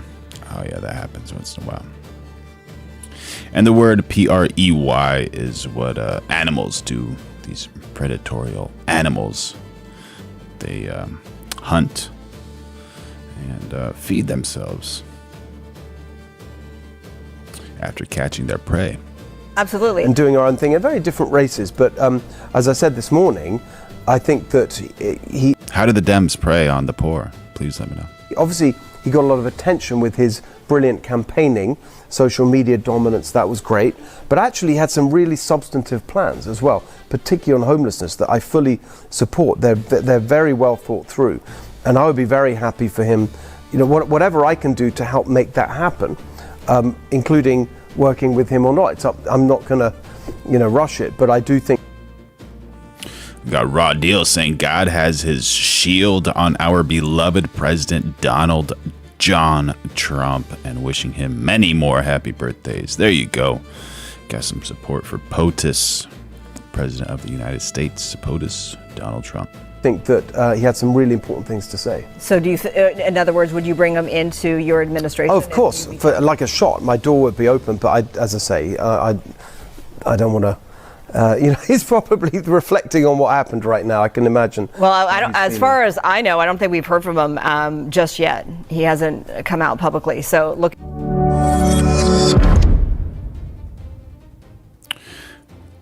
Yeah, that's a wild one with Pratt, man. Fix Hollywood, fix Los Angeles.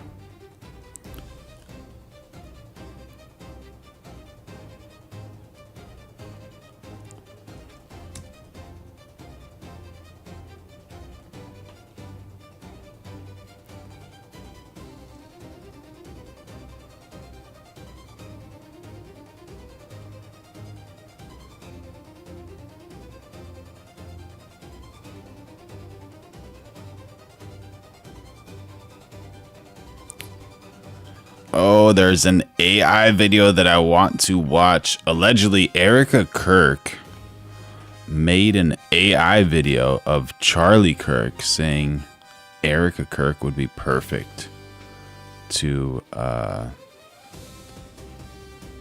carry TP Turning Point USA on her shoulders. It's just so wild that they're going to use AI for that.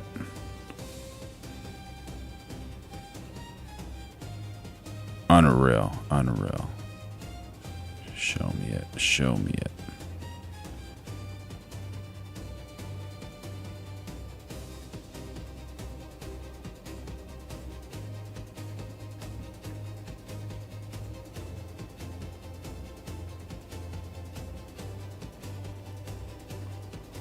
Is this it? I think it's not it, but I'm gonna find it right now.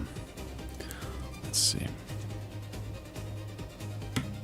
Inside the White House freak out over Epstein files. This story dropped, a book that's coming out. Humberto, can you verify the exact date this book is coming out? I think the book is coming out June 23rd.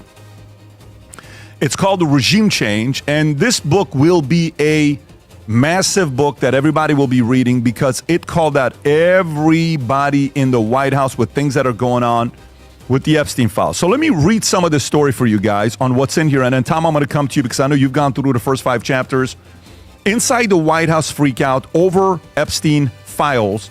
This is by Maggie Haberman and Jonathan Swan. So let me reread some of this stuff to you. If you want to go to the article, So let me read some of the stuff to you. So we go through a couple things here. Number one, they needed a gesture of transparency to appease an increasingly angry base, but also a way to convey the message that the president was sympathetic to supporters' concerns. Now, keep in mind, this is not a Trump supporter. Right? This is still New York Times. Never forget that. So let me go through it.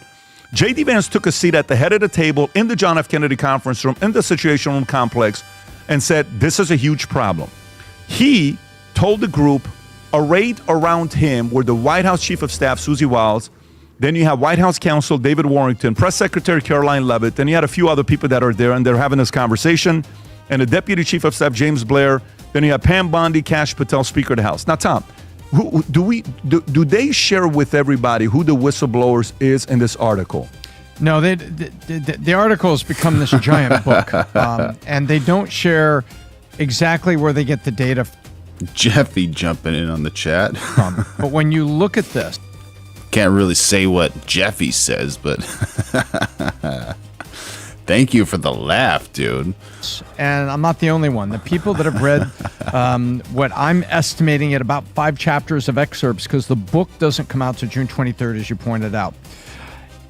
What you see here is a very well written and very well presented synopsis of what went on. They have got multiple sources. That's my feeling here. And the multiple sources appear to be rationally presenting things. And they're also showing you backstory on things that there are other events that they connected to.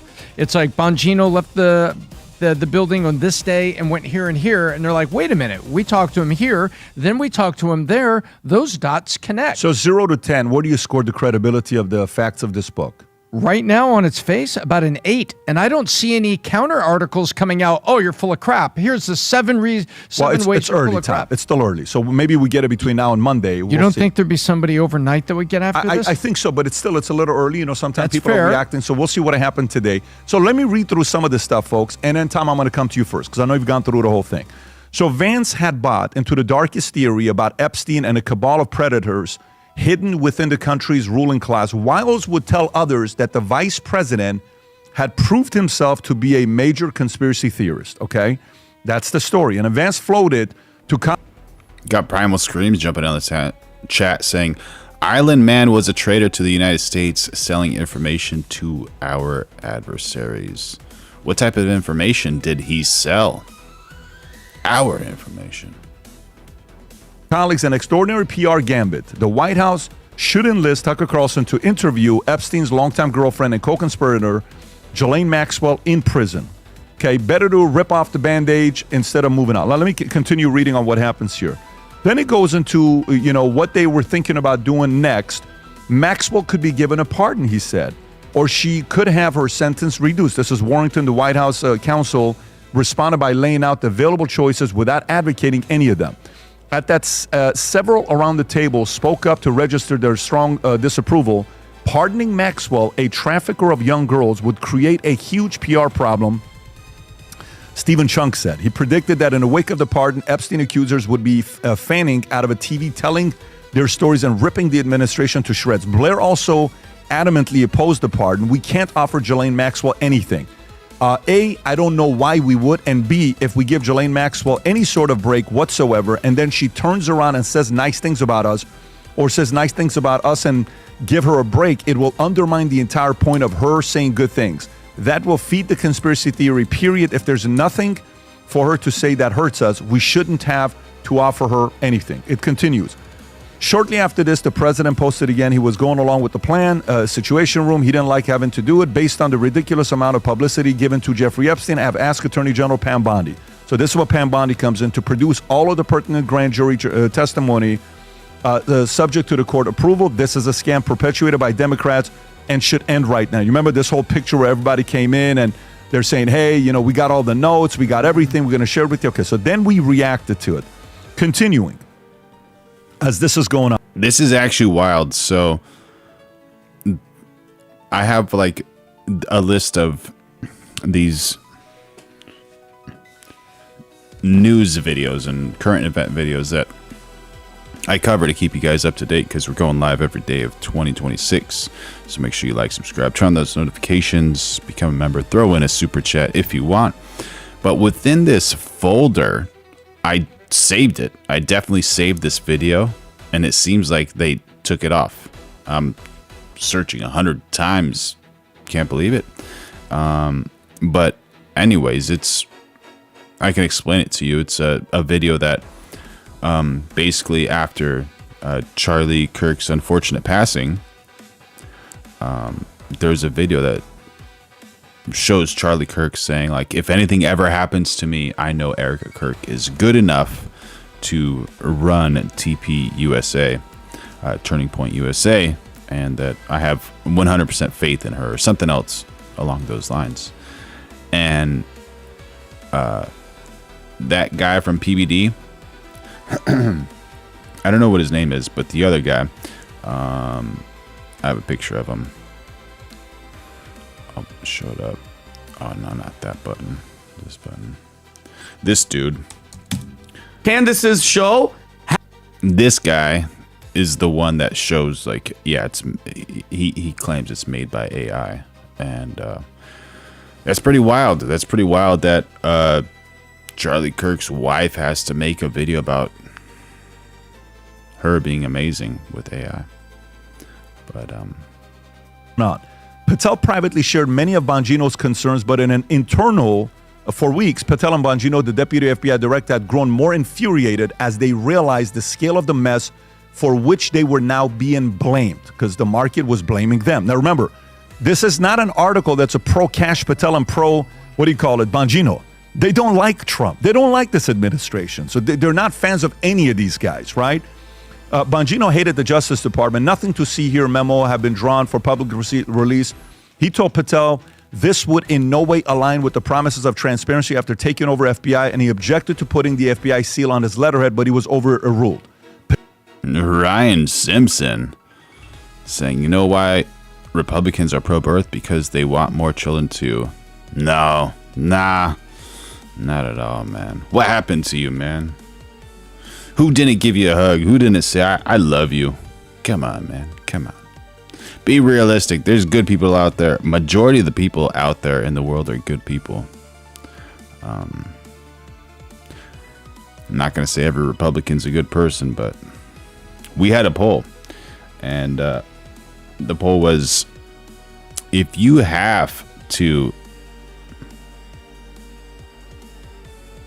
ask someone to watch something very valuable, would you rather ask a liberal or a Republican?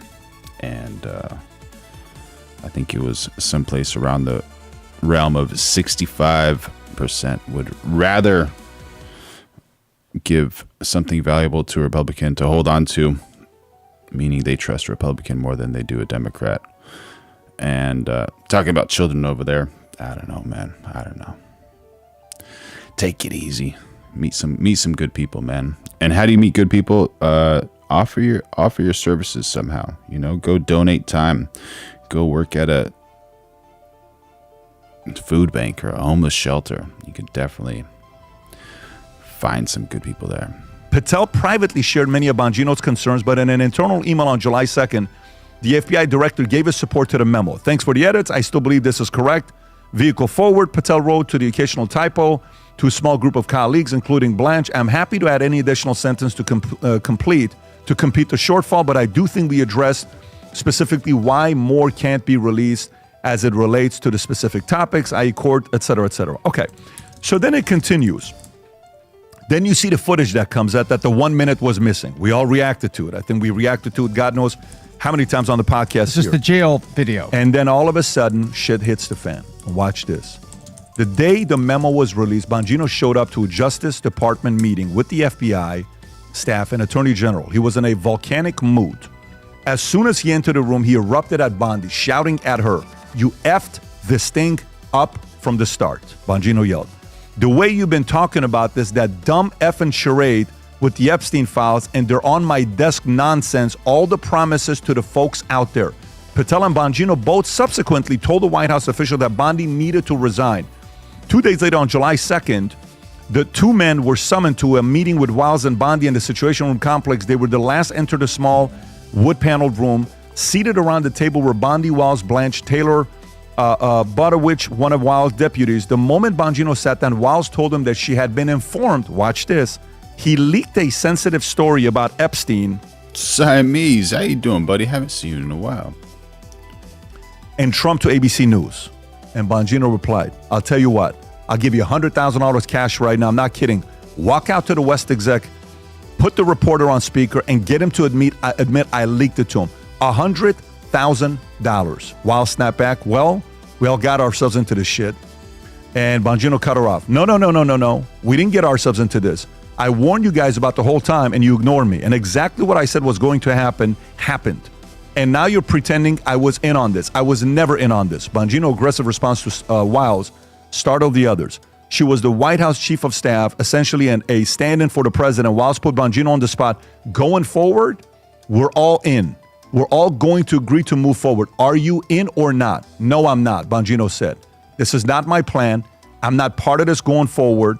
Forget about it. I'm out of here. He stormed out of the Situation Room into the West Executive Avenue, where he climbed into the back of Patel's armored SUV and directed the driver to take him to FBI headquarters. Some of Bongino's close friends hoped he would resign right there, an act of protest that would give him a MAGA martyr and only increase his following, but the White House advisor intervened, urging him to stay. If he quit Epsteen and went public, it would severely damage the president. Bongino told associates he will remain for Trump's sake and keep pushing for more Epsteen information to be released. I got a few more things to read here, but a part of it is Charlie Kirk. I got it. Y'all ready for this? Are you ready for this?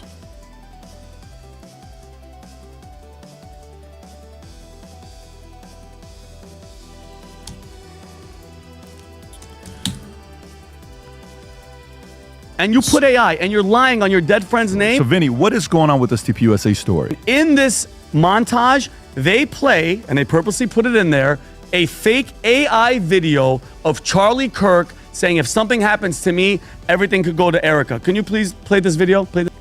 That's a wild statement right there, man. What? This part? Passion, and now his mission is my mission. I appoint my wife to run Turning Point USA if something happens to me. I appoint my wife. Erica would do a great job. Okay. Are you guys ready for this? That is AI, and that was fake, and they purposely put that in there. Is that the reason they put all that music in the background? And then, Pat, once it came out and the internet did its thing, and they found out that it was fake, this is Andrew Colvett, is he the executive producer of the Charlie Kirk show? I don't know where he's at in Turning Point USA. This is them getting caught and then having to play defense. Play this video.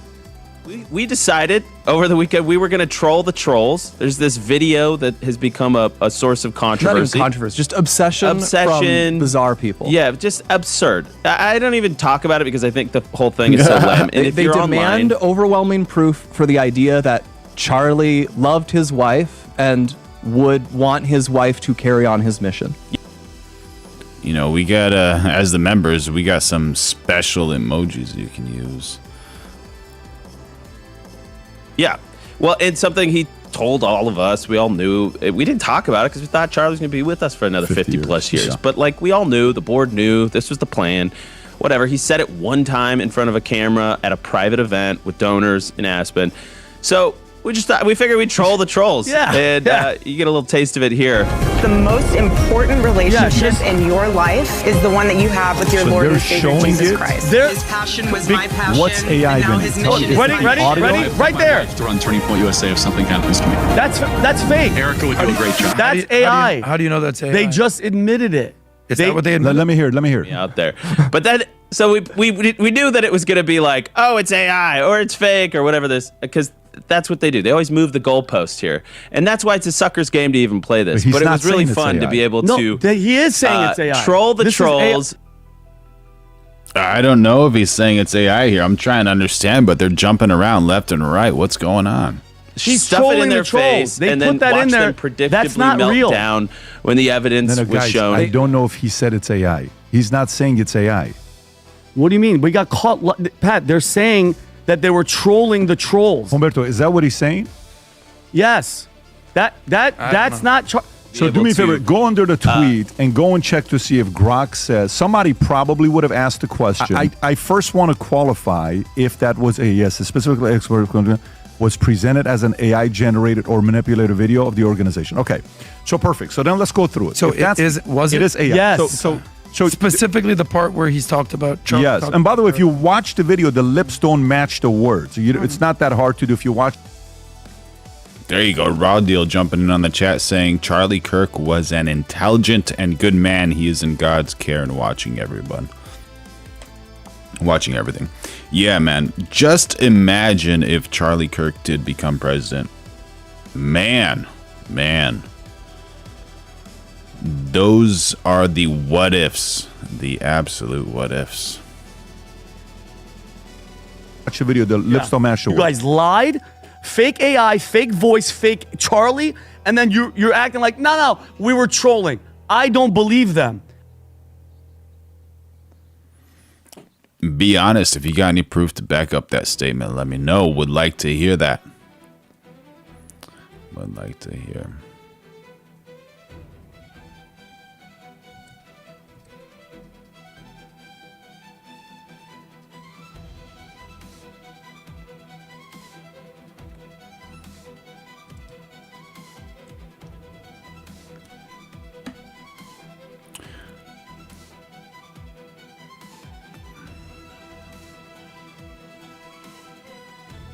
As y'all know, we're going live every day of 2026, so make sure you like, subscribe, turn on those notifications, become a member, throw in a super chat if you want. This is Alex Pereira. He's gonna be fighting tomorrow at the UFC Whitehouse event.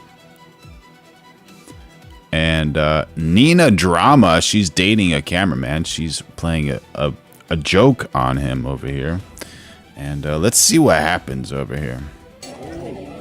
So the waiter was told to take Alex Bahia's food.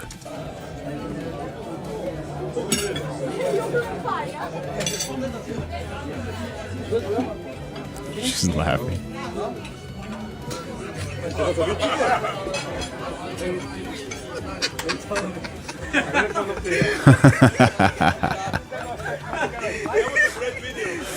Messing with a fighter before his fight. That's hilarious, man. All right, y'all. Just want to let you know that I love you. The Lord loves you. Take it easy. Follow your dreams. If people are drinking a haterade and they're being rude to you, just let that hate roll off of your back like water rolls off of a duck's back. And yeah, make sure you like, subscribe, turn on those notifications. We got Be Honest saying Nina smashed. There you go. Do you think he did with Nina? That's wild. Raw Deal. Amen, brother. Amen. Thank you, man. Oh, Barney Bell, you just got here. Oh, brother. Oh, brother. I'll see you next time. All